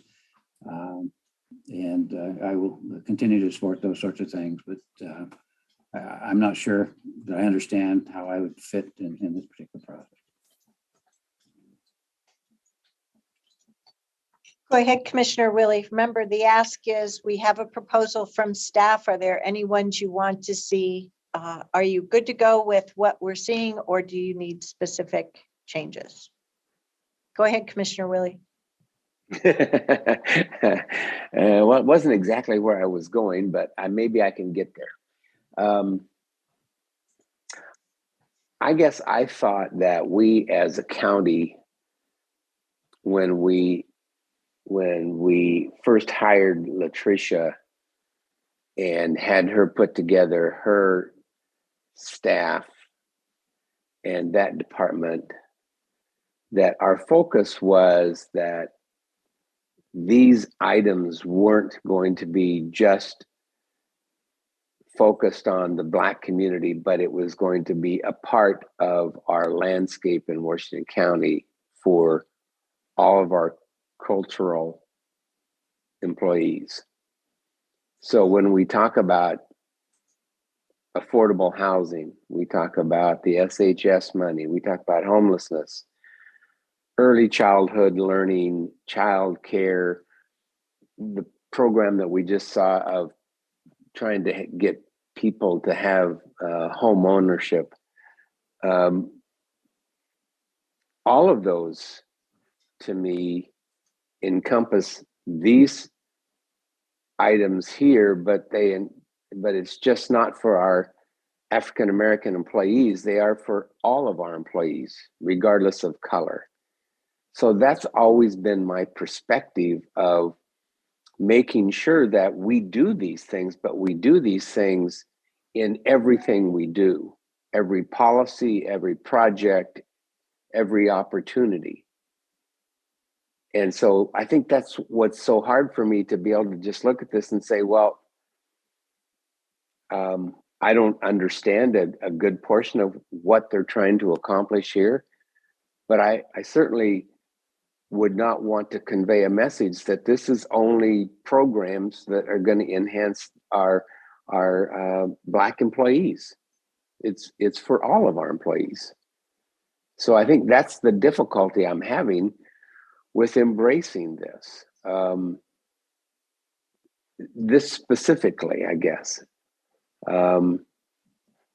So I'm not opposed to this. I want to encourage our Black employees, and I want them to feel like they can always come and have communication and make proposals or suggestions or things like that we can do to enhance everyone in the workforce. And I'm open to listening to those kinds of things, but I just can't. So I'm not opposed to any of this, I guess. In conclusion, I'm not opposed to any of these things. I just can't see where I would plug in specifically for myself. So if you want to help me with that, Latricia, if you want to give me direction, you want to educate me, I mean, have at it. I'm more than willing to do that. But right now, it's like overwhelming to me. Okay. Yeah, let me take a quick pass at that, and then I'll hand it over to Marcus. First of all, the reason why we are taking a culturally specific approach in this case is because Reimagine Oregon Project is a culturally specific organization that's making a culturally specific demand or set of asks, emphatic asks, maybe. However, in doing equity work, you're correct. The goal of doing equity work is so that every community has the best opportunity to achieve their highest and fullest potential. The way that we do that, in some cases, may be, to Commissioner Rogers' point, some policy that looks like a one-size-fits-all type policy, like our anti-discrimination or anti-harassment policy, right? That's for everybody. And there are other ways that we need to approach inequity because of the way that inequity got built into our society in the first place, right? And so there's no other population in the United States that experienced chattel slavery, Jim Crow, segregation, other than the Black community. And so those structures that have been built into government, not only do they need to be targeted to be brought out of government, but they land in people's lives in a different way for the Black community, even than from African immigrant communities, right? There's just differences in the ways that people engage with society and the ways that society engages and government engages with people. In other communities, for example, different immigrant or refugee communities, there's different tailored approaches. They might see different barriers that help, that keep them from experiencing their fullest and highest potential. And so given that this ask is coming from Reimagine Oregon Project with a culturally specific approach, and because best practice for achieving equity is you meet communities where they're at and address the barriers that are unique to those communities, that's why we're really confident that this is actually a best practice for achieving equity. We think that this approach can be modified in other situations and is actually, for example, the Sheriff's Office has a Latino Advisory Council, right? That's culturally specific also to address the specific cultural needs of the Latino community and the inequities that they're seeing from their stops data and some other, aspects of the Sheriff's Office operation. So they also have a culturally specific approach. In our budget equity town hall, we provided language access for the Latino community because of the size and of the community, the language access needs, but that's also a culturally specific approach. So we are using culturally specific approaches in multiple of our equity responses, and some of them are multicultural approaches, like the ways that we're engaging with supported housing services in the Metro Bond by looking at how the Latino community, the Black community, other communities of color are impacted by the housing crisis. So this is not outside of the norm of how we engage. I think that the significant difference in this approach, which is, I think, fairly novel, is centering Black voices, because we do have the benefit of Black staff with lived experience and Black staff with professional expertise, and garnering that in really thinking about the nuances of how policies can improve outcomes or improve opportunities for equity within the Black community. We want to tap into that resource. Yeah, and I would just add to that, one of the difficulty and beauty of equity work is that, the one size fits all approach isn't going to do it for every situation, right? I mean, just earlier today, this board heard a land acknowledgement and approved a resolution in order for a land acknowledgement. And if you went into that and said, yeah, we're going to do this land acknowledgement for, every BIPOC community, right? That takes the meaningfulness of that land acknowledgement out of the picture, right? And so when it comes to this particular project, right, this is one project. There are so many. If you want us to run down the list of all the things that the Office of Equity, Inclusion, and Community Engagement is working on, we'll be here all day, right? So there's so many different things that we are working on, and this is one piece of that, right? And so, something that someone you heard from earlier today, Amanda Garcia Snell, told me very early on in my equity journey, is that the rising tide lifts all boats. And that has resonated with me over and over again. And this is another example of that. As we lift up our Black brothers and sisters in Washington County, we're going to lift up our white brothers and sisters, our Latino brothers and sisters, and all the others, right, that are involved. And so that just resonates with me, and I wanted to share that as we're talking about. Thank you for your question and exploration, Commissioner Willie.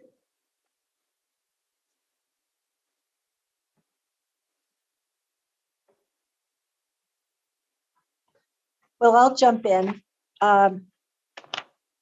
What I needed to remind myself of is that we as a board adopted on August 24th of 2021, so less than 6 months ago, and let me use the right phrasing, the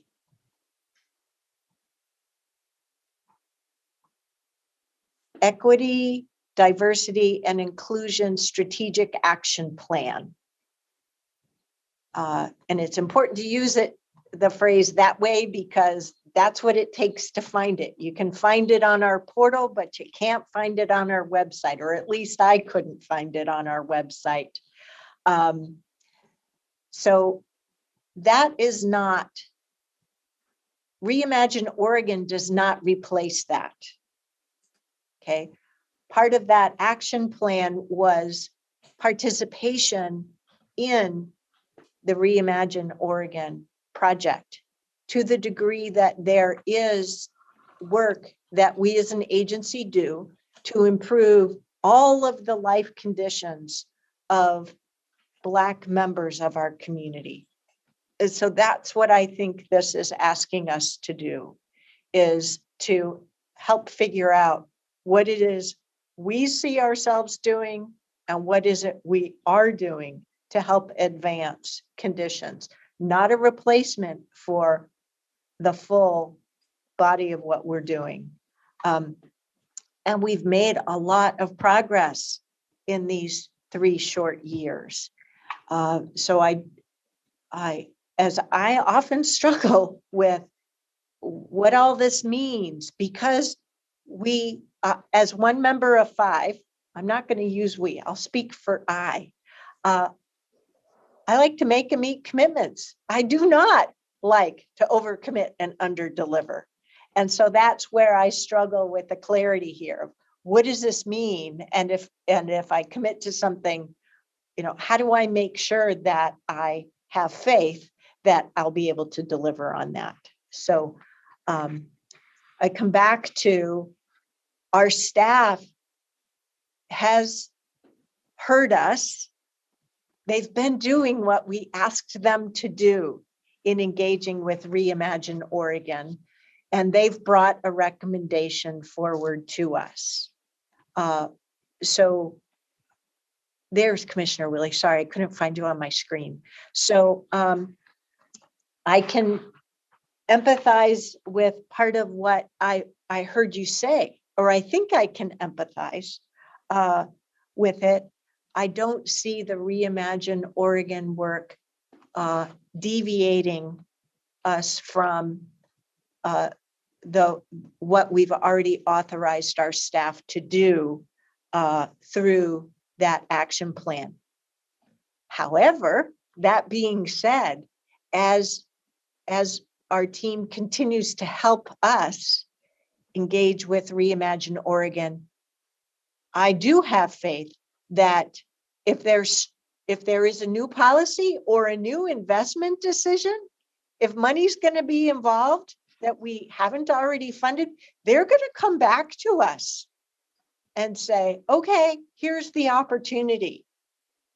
And is this an opportunity that you want to make or not? So another way of saying it is, I reserve the right to get better informed and smarter about what it's going to take. But I do feel that our staff has brought us a well-reasoned set of proposals here. And while it's still a little bit of an unknown about where it's going to lead to, I do believe that it will lead to better outcomes for our community members who are already here, no matter if they're Black or not, because we do know that when we invest in programs that help one particular group, it tends to have a positive benefit for others, or at least I have had the benefit of understanding that in the racial equity work and journey that I went on as a Metro counselor, that regions that invest in addressing racial equity do economically better than regions that don't. So that's another reason why I have faith, even though I don't always know, or sometimes it feels like unknown to me. So there's no gotcha here from our staff. They're really trying to help us engage on this. Go ahead. Well, Latricia, I need you to maybe make sure I understand some of this. These specific categories, and each one of them has some of them a multiple of kind of subcategories underneath it.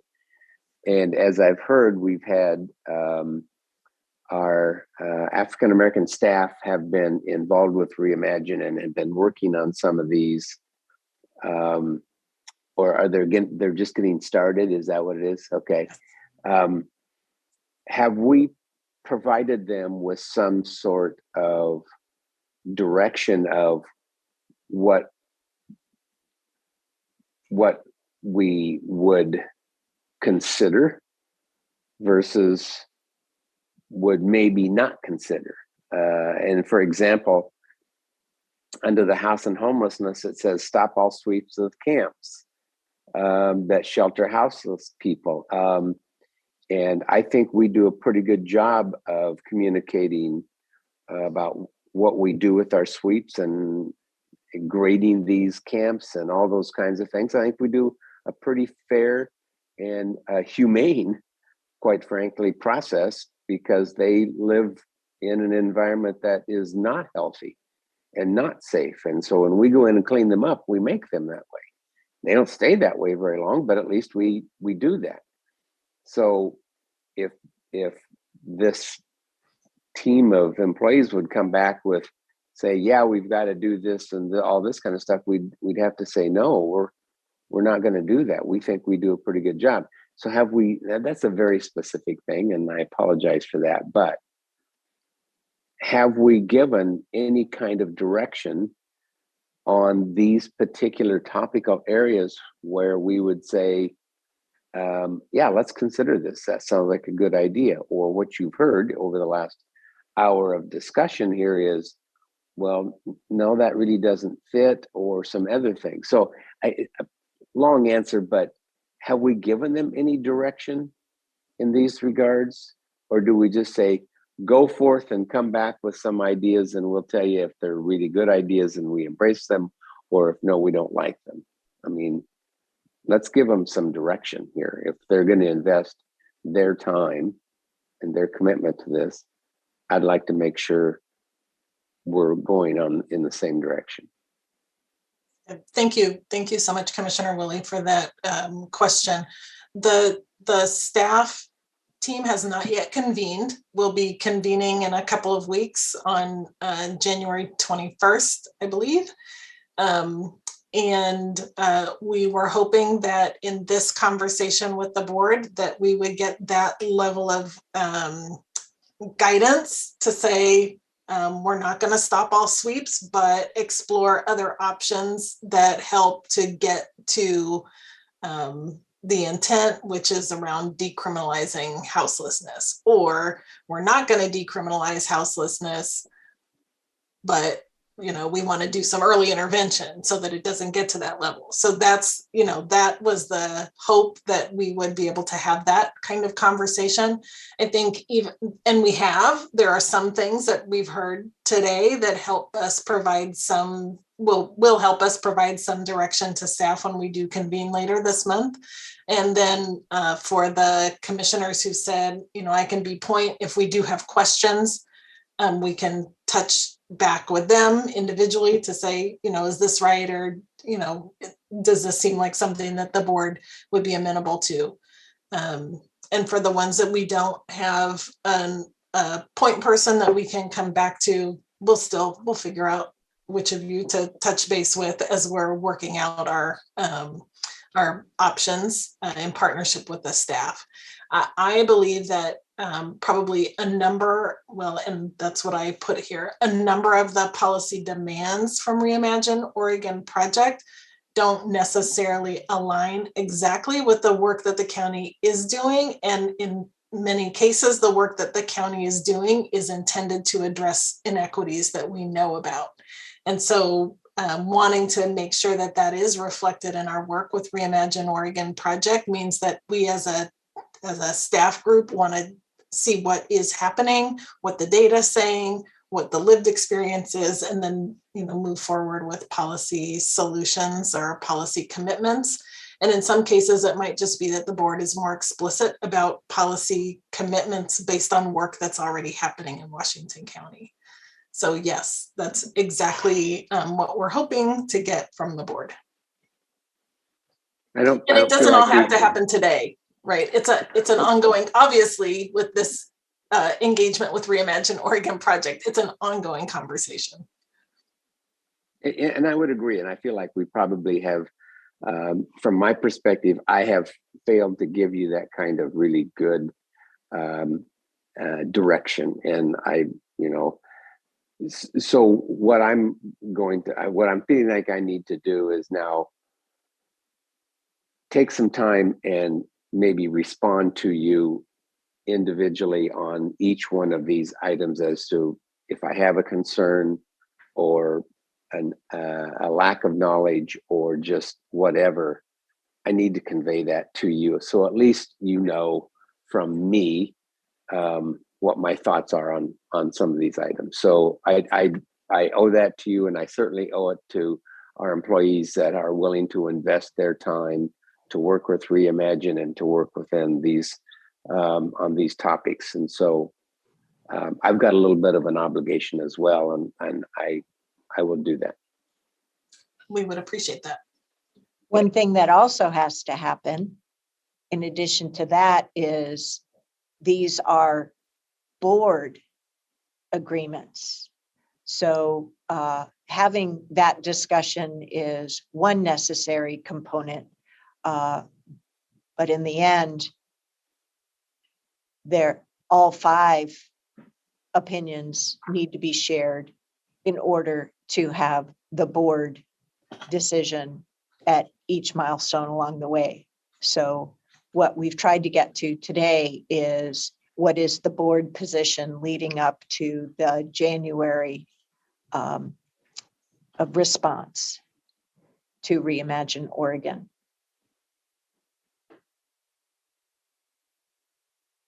Ms. Tillman, I'm counting on you to keep being the facilitator here. I see Marcus's hand is up. So I'll say one thing and then I'll turn it over to Marcus. And then I am not sure exactly where we are on time. I feel like we're a little bit over our allotted time. And so we'll want to come back to you around next steps and how you'd like to proceed. I feel like as Washington County responds to Reimagine Oregon project, the board can also say, we want to take on a subset of these demands now, and which is what we're trying to do time-wise, but we did it by group, by theme area. We can do it in multiple ways. I think the important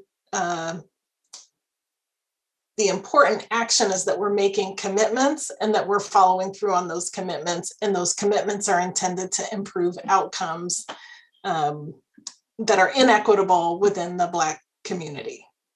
So I definitely feel like we can engage with Reimagine Oregon project from a place of accountability and authenticity in making the commitments that the board is comfortable making now, and then continue that work going forward.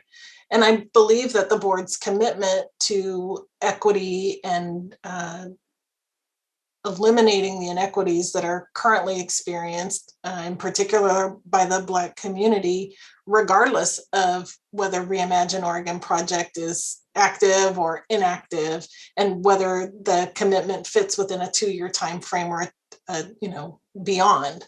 So I think that the most important thing is that we have space for these conversations and commitments to move the work forward. And so I feel like that part of the process can be more iterative and also be responsive to the Reimagine Oregon project. Go ahead, Marcus. Sorry, I was typing.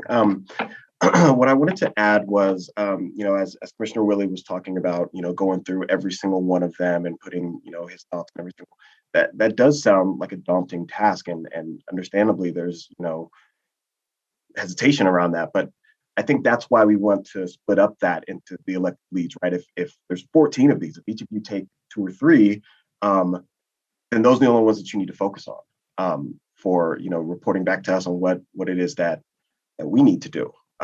Or that, your thoughts on that particular policy demand, right? And so that would help to ease a little bit of that, dauntingness of the task.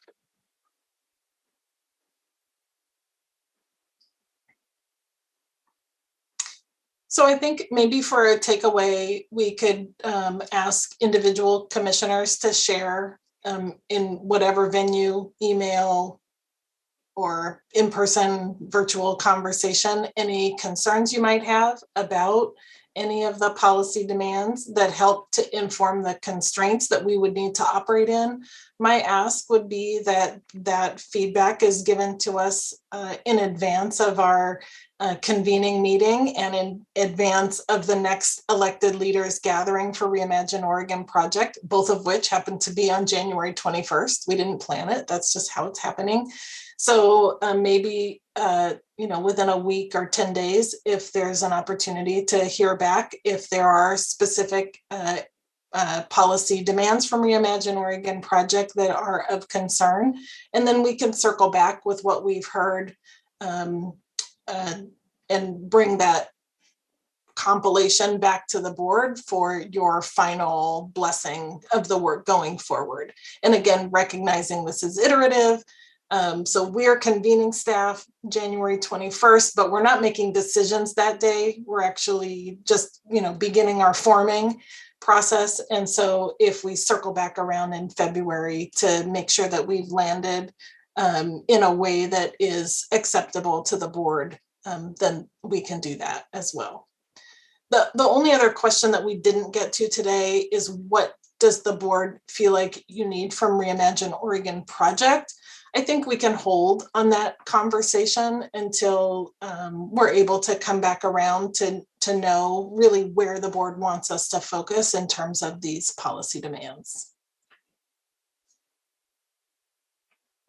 I would just like to make sure that all of my fellow board members understand that the meeting for Reimagine Oregon on the 21st, we are all invited to that. That's not, and I would encourage everybody to attend, because we're not going to be able to learn more about it until you actually have the experience. So I would encourage you. So I'm really confused. After the December Reimagine Oregon meeting, I asked Ms. Angie and Ms. Tillman to make sure we brought something back to the board in advance of that January 11th meeting.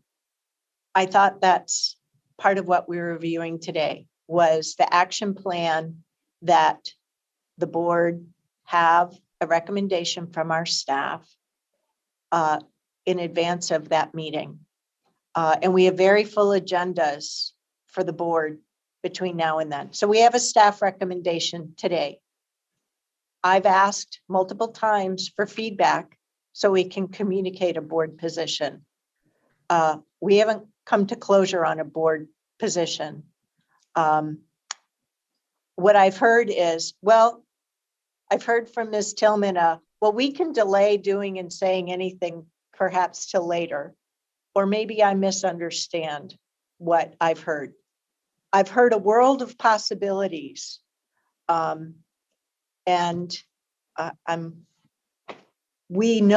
all know what our current plan of record is, such as the example Commissioner Willie gave, that we have a great homeless encampment program, and the board stands by that. So I have also heard a request for all 5 of us to somehow meet with our staff before the January 21st meeting, and somehow magically we're going to come back to having another meeting with the board to finalize input for that January meeting and potentially for subsequent. So I am really confused about the options here. So I tried to be true to the immediate ask, knowing full well that yes, in the future, we can always schedule more and come in with more and better information. But I'm a little exhausted by the realm of possibilities at this stage. And so, Ms. Angie, I'm going to ask for your help to figure out how we can bring this topic to closure so that we, one, have something from the board for a productive engagement for that January 21st meeting. And then please come back to us with a subsequent action plan so that what we can't afford to do, because we have to respect Oregon public meeting laws, is we don't end up with 5 serial meetings. So I'm left wondering how to achieve all of that. So that's a good question. Today, Chair, it was a very rich conversation by the board. And I think your comments just reflected just I'll say the mental exercise the board has been through for today. My suggestion would be that the follow-up to Reimagine Oregon is just reflecting the conversation that the board had today. We are starting to have the discussion around each of the policy demands. We have a staff group that is having their first kickoff meeting that will be working on behalf of the board, and we will be scheduling another work session discussion to follow up and to get further direction from the board on each of these areas. That allows board members to have the reflection time, and still we can be ensuring that we're having these conversations in concert with Oregon open meeting law. but there is not time on our current agendas to have this before the next Reimagine Oregon meeting. So that's why I'm making that suggestion.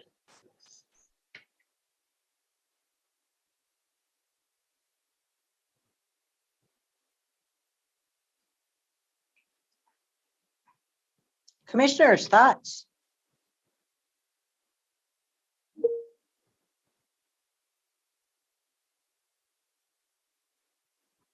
Well, I guess we'll take that as a wrap. I just want to remind, I did put my name on the maternal health programs piece. I will look further to make sure I can put my name other places as well. You also heard me put my name on those items on pages 16 and 17. And I'll just add that several of you. I was the one that said I was thumbs up on all these recommendations otherwise. Right. So several of you have provided feedback. We don't need to meet and discuss any feedback further. If others of you have been holding back on any concerns or constraints you'd like us to operate in, we would love to hear that. I am hopeful that we can get the appropriate feedback so that we can have something concrete to report back to Reimagine Oregon project, as well as to launch our staff work group on the 21st.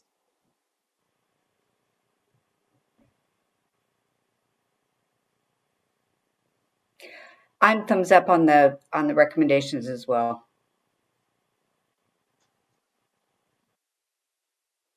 I see Commissioner Fye is thumbs up as well. Well, like I said, I'm committed to providing Latricia with a little bit more information on my perspective of these.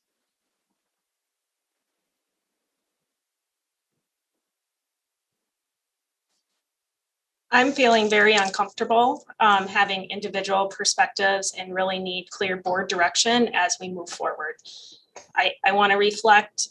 I've heard that board members are, and we're over time right now. And so we do need to reschedule this for another discussion so that we do have clarity on these areas from the full board, not just individual board members.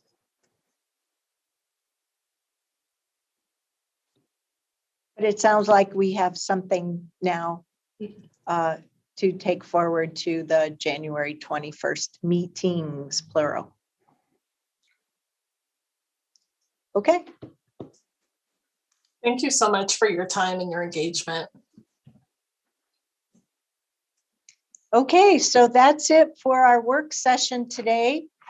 We do have a roundtable and an executive session on Thursday. So we'll pick back up with our agenda on Thursday. Go ahead, Commissioner Willie.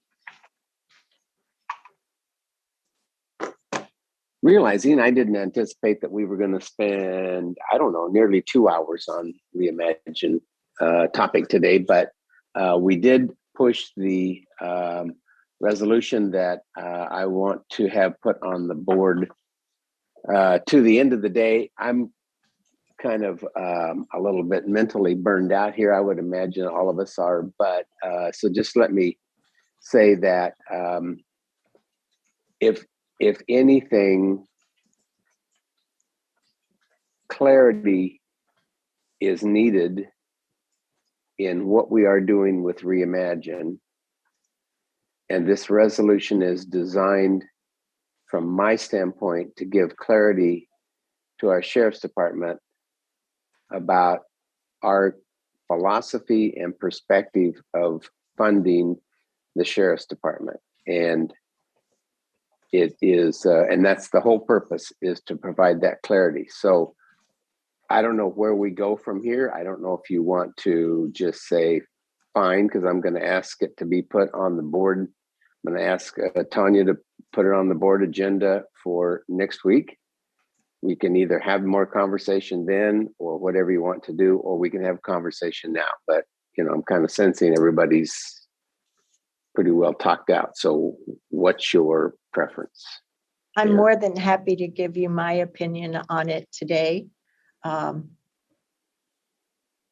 in our work session. I don't think I'm going to say anything here that I won't also be saying if it comes to us at a board business meeting.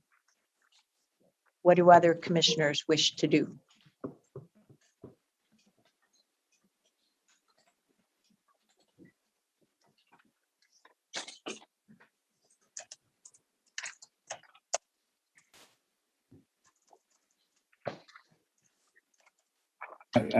Jerry, I don't have a preference. I'm sorry. Phone was ringing and I couldn't come off of mute because they'd be hearing all the phone. They won't pick it up. But I always respect the right, for someone to bring something forward. Are you asking for discussion now? It seemed it would be appropriate just to bring it to next week's meeting, and people will make brief comments. I don't know if there's anything more to add. We'd like to hear more from you, obviously, about your proposal, but and then we just vote. Is that acceptable, or do you want something more than that? Well, no, I'm perfectly. I mean, I would like to have. I guess I'd like to have some kind of feedback on this, but at the same time, I don't think it's going to change my mind. Again, the purpose is clear messaging, and I don't think we've done a very good job of that. And so that's what the purpose of this is. Simplistically, it's not.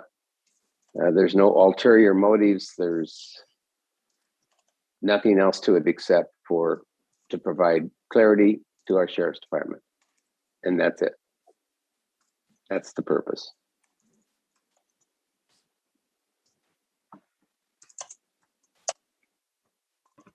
I'd like to hear feedback from other commissioners. I'm willing to provide feedback as well.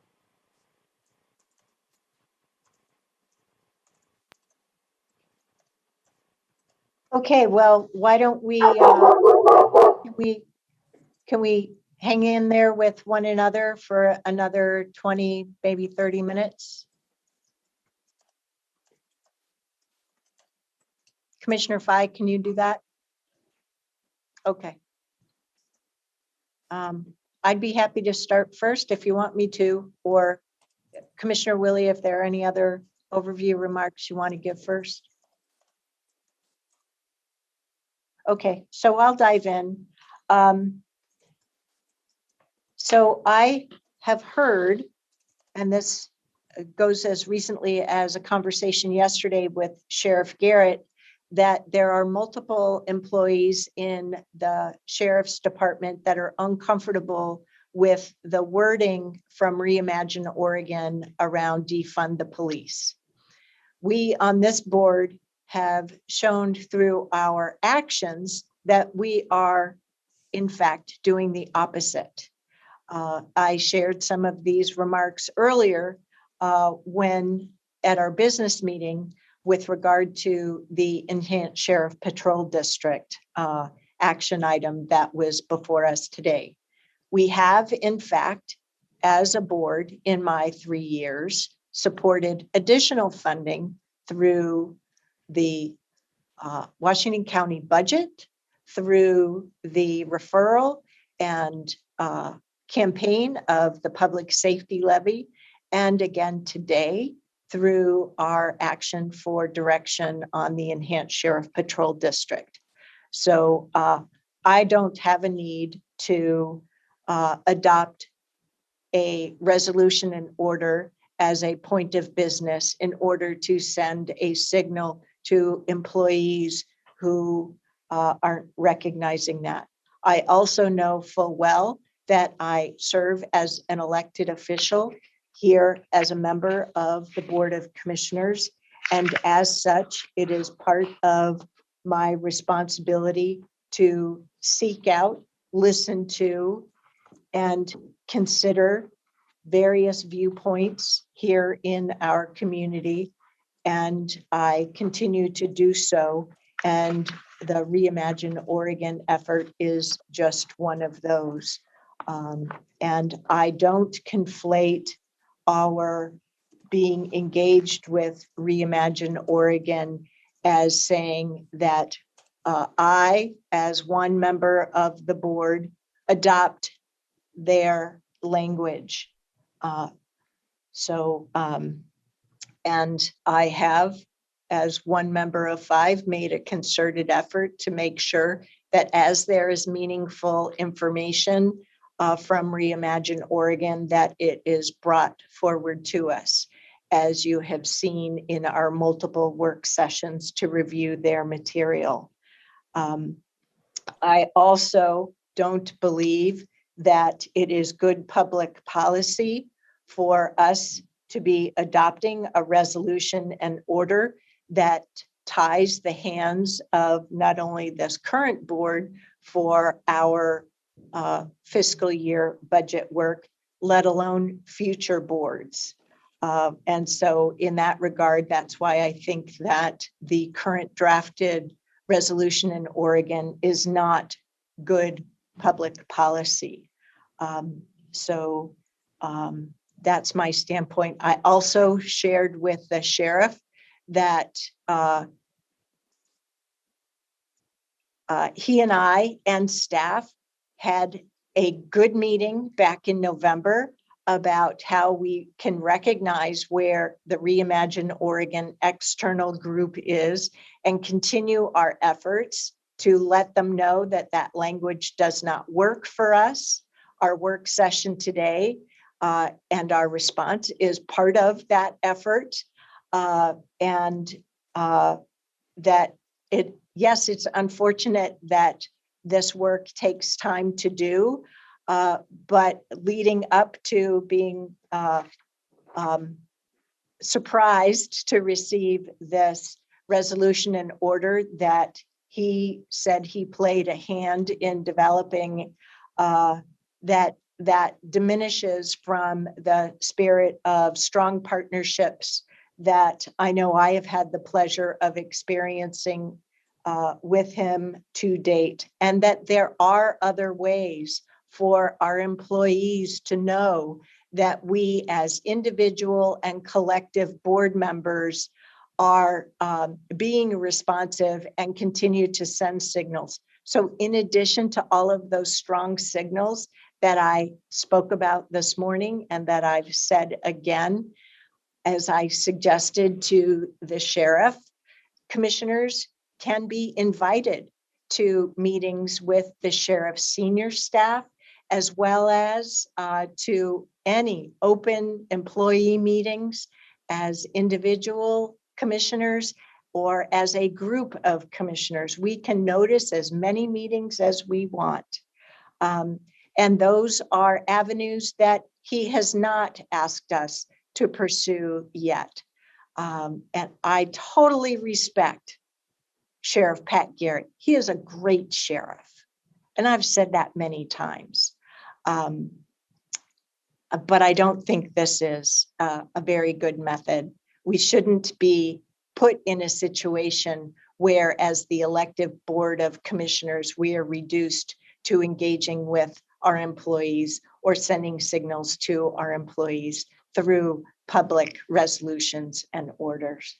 So those are my thoughts. I agree that there is work to be done so that all employees, let alone the employees of the sheriff's department, know that we continue to make investments so that they can continue to do the great job that we ask them to do here in Washington County. Thank you.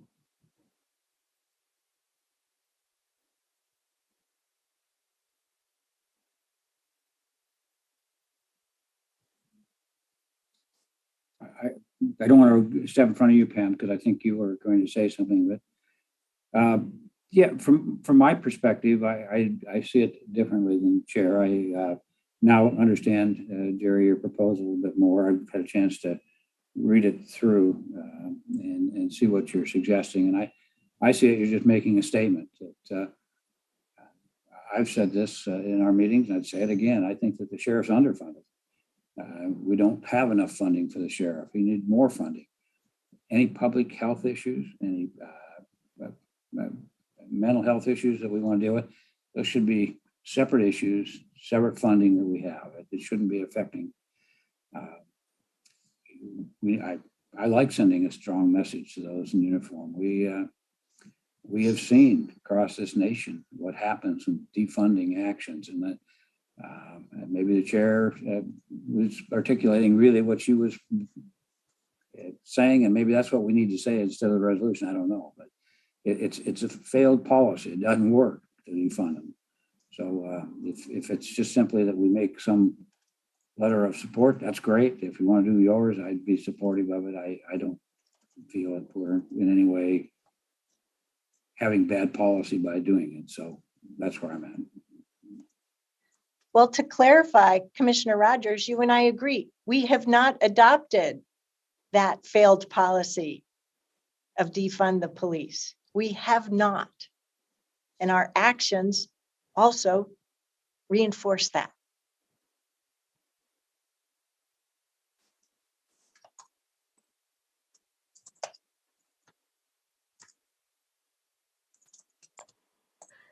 Thank you. My position is I am a big supporter of the sheriff's office. I don't believe in defunding. I believe in the work that they're doing. I've been on ride-alongs. I've attended different meetings. I am very supportive of the entire group, and I think that we individually can send those messages. I don't believe in a proclamation that says that our resolution, a resolution that says we resolve not to do something. That doesn't make sense to me. I think that my support, I will write a letter. I will go to employee meetings and demonstrate my support and say, look, I respect the work that you're doing. I respect the fact that you have come up with methodologies to address some of the issues that are in the media right now, including our behavioral health work, with our policing work. With it, I think that they're doing a great job. So I'm a big supporter of the ESPD work. I want to campaign for the ESPD. It's part of, it's very important to my district as well as to the entire county. And I have, like I said, a great deal of respect and appreciation for the employee base there. And I'm personally not in favor of a resolution that says that we are not doing something. I'm worried about what the future holds for, if we need to work with the sheriff's office in relationship to other approaches. I don't want a previous resolution to not allow that to occur. That's my concern. That does not mean that I won't show support and commitment to the funding levels that we have right now, and we will need into the future, including an increase in the ESPD funding. I guess I turn the mic to Nafisa at this point. Thank you, Commissioner Treese. I'll keep it short. I know we've had a very long day today, and especially the last discussion was a bit longer than anticipated. I live in Aloha, so the sheriff's office is my law enforcement. And I support our sheriff, and I think our sheriff is a great leader, and our undersheriff is a great. So I'm not sure what this resolution is going to accomplish. And I think my belief is that the narrative of defunding, it's really pitting against two people that don't have a level playing field, the law enforcement versus the Black community. So I won't be supporting this resolution if it comes up for a vote. But we're not defunding our sheriff's office, and Reimagine Oregon has been saying this before I joined this board. So why now? It just doesn't seem the timing is correct.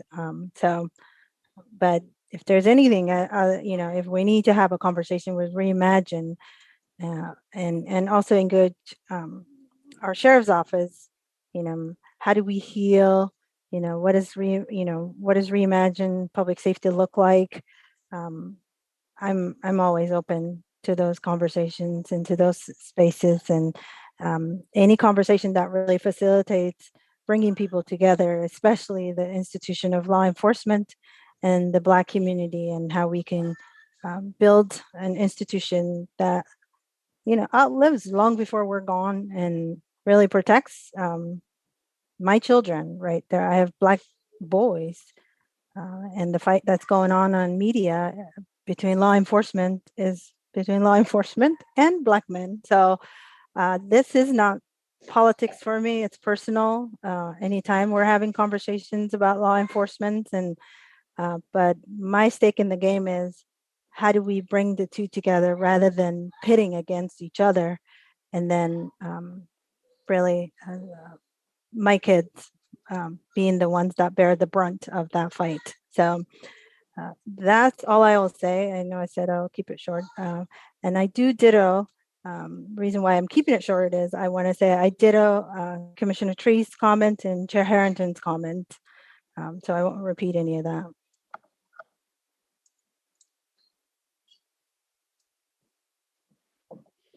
Well, I'll just kind of put the wraps on it, and I really don't care if we have any more discussion on this. I get the message, but there is commonality of all five of us. We have communicated our support for our sheriff's office, and certainly opposing any actions to defund it. We're all on the same page with that. I get that.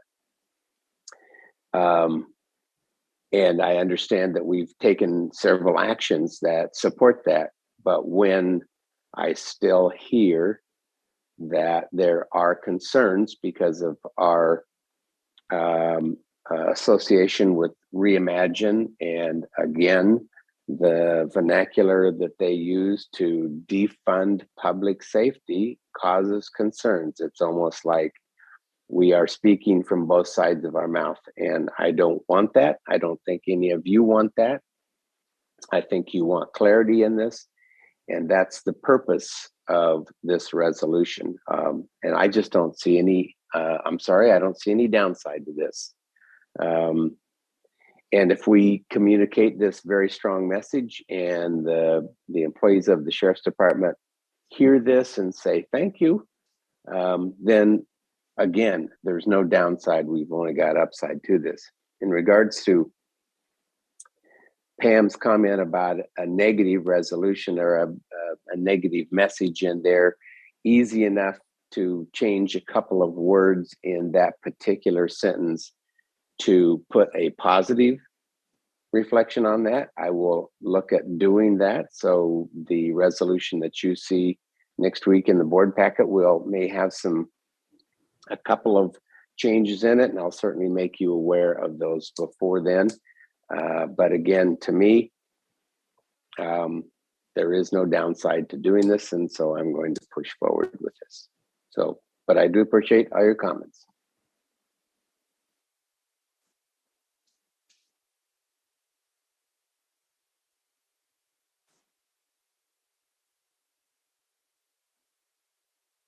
Okay. I'll say in terms of what I'm hearing, that as one member of five, as external groups articulate things as they want to, they're not representing my voice on the board, nor do I see them representing the voice of this board. And so I don't equate the external voice of Reimagine Oregon as representing the voice of this Board of Commissioners. And as such, I don't find it necessary as one board member to adopt this resolution and order as currently drafted. I'll wait and opine on whatever form it is next Tuesday, in order to get a communication to our employees. I also believe strongly, I know for a fact, that the employees of the Sheriff Department are employees of Washington County. While the sheriff is independently elected, all of the members of the Sheriff's Department, Community Corrections, Juvenile Justice, the various aspects, the employees of the District Attorney's Office, with the exception of the state elected District Attorney, they're all Washington County employees. And therefore, we hold our executive team, Tanya Angie, Tom Carr for Washington County, accountable as the executive managers for those employees. And, there are many ways to communicate the voice of this board to our employees. And I think we should consider those avenues before adopting a resolution and order such as proposed in response to an external group's language. Thank you. But I'll look forward to seeing what's on the agenda next week. Point of clarification, it'll be for January 18th, not January 11th.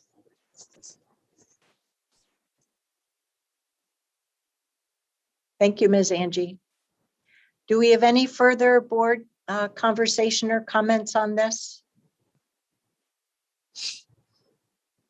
Seeing none, do we have any other board comments or discussions for today's work session? Nope. Okay, then I'll consider today's work session of January 4th, 2022 adjourned. Thank you. See you on Thursday. Bye-bye.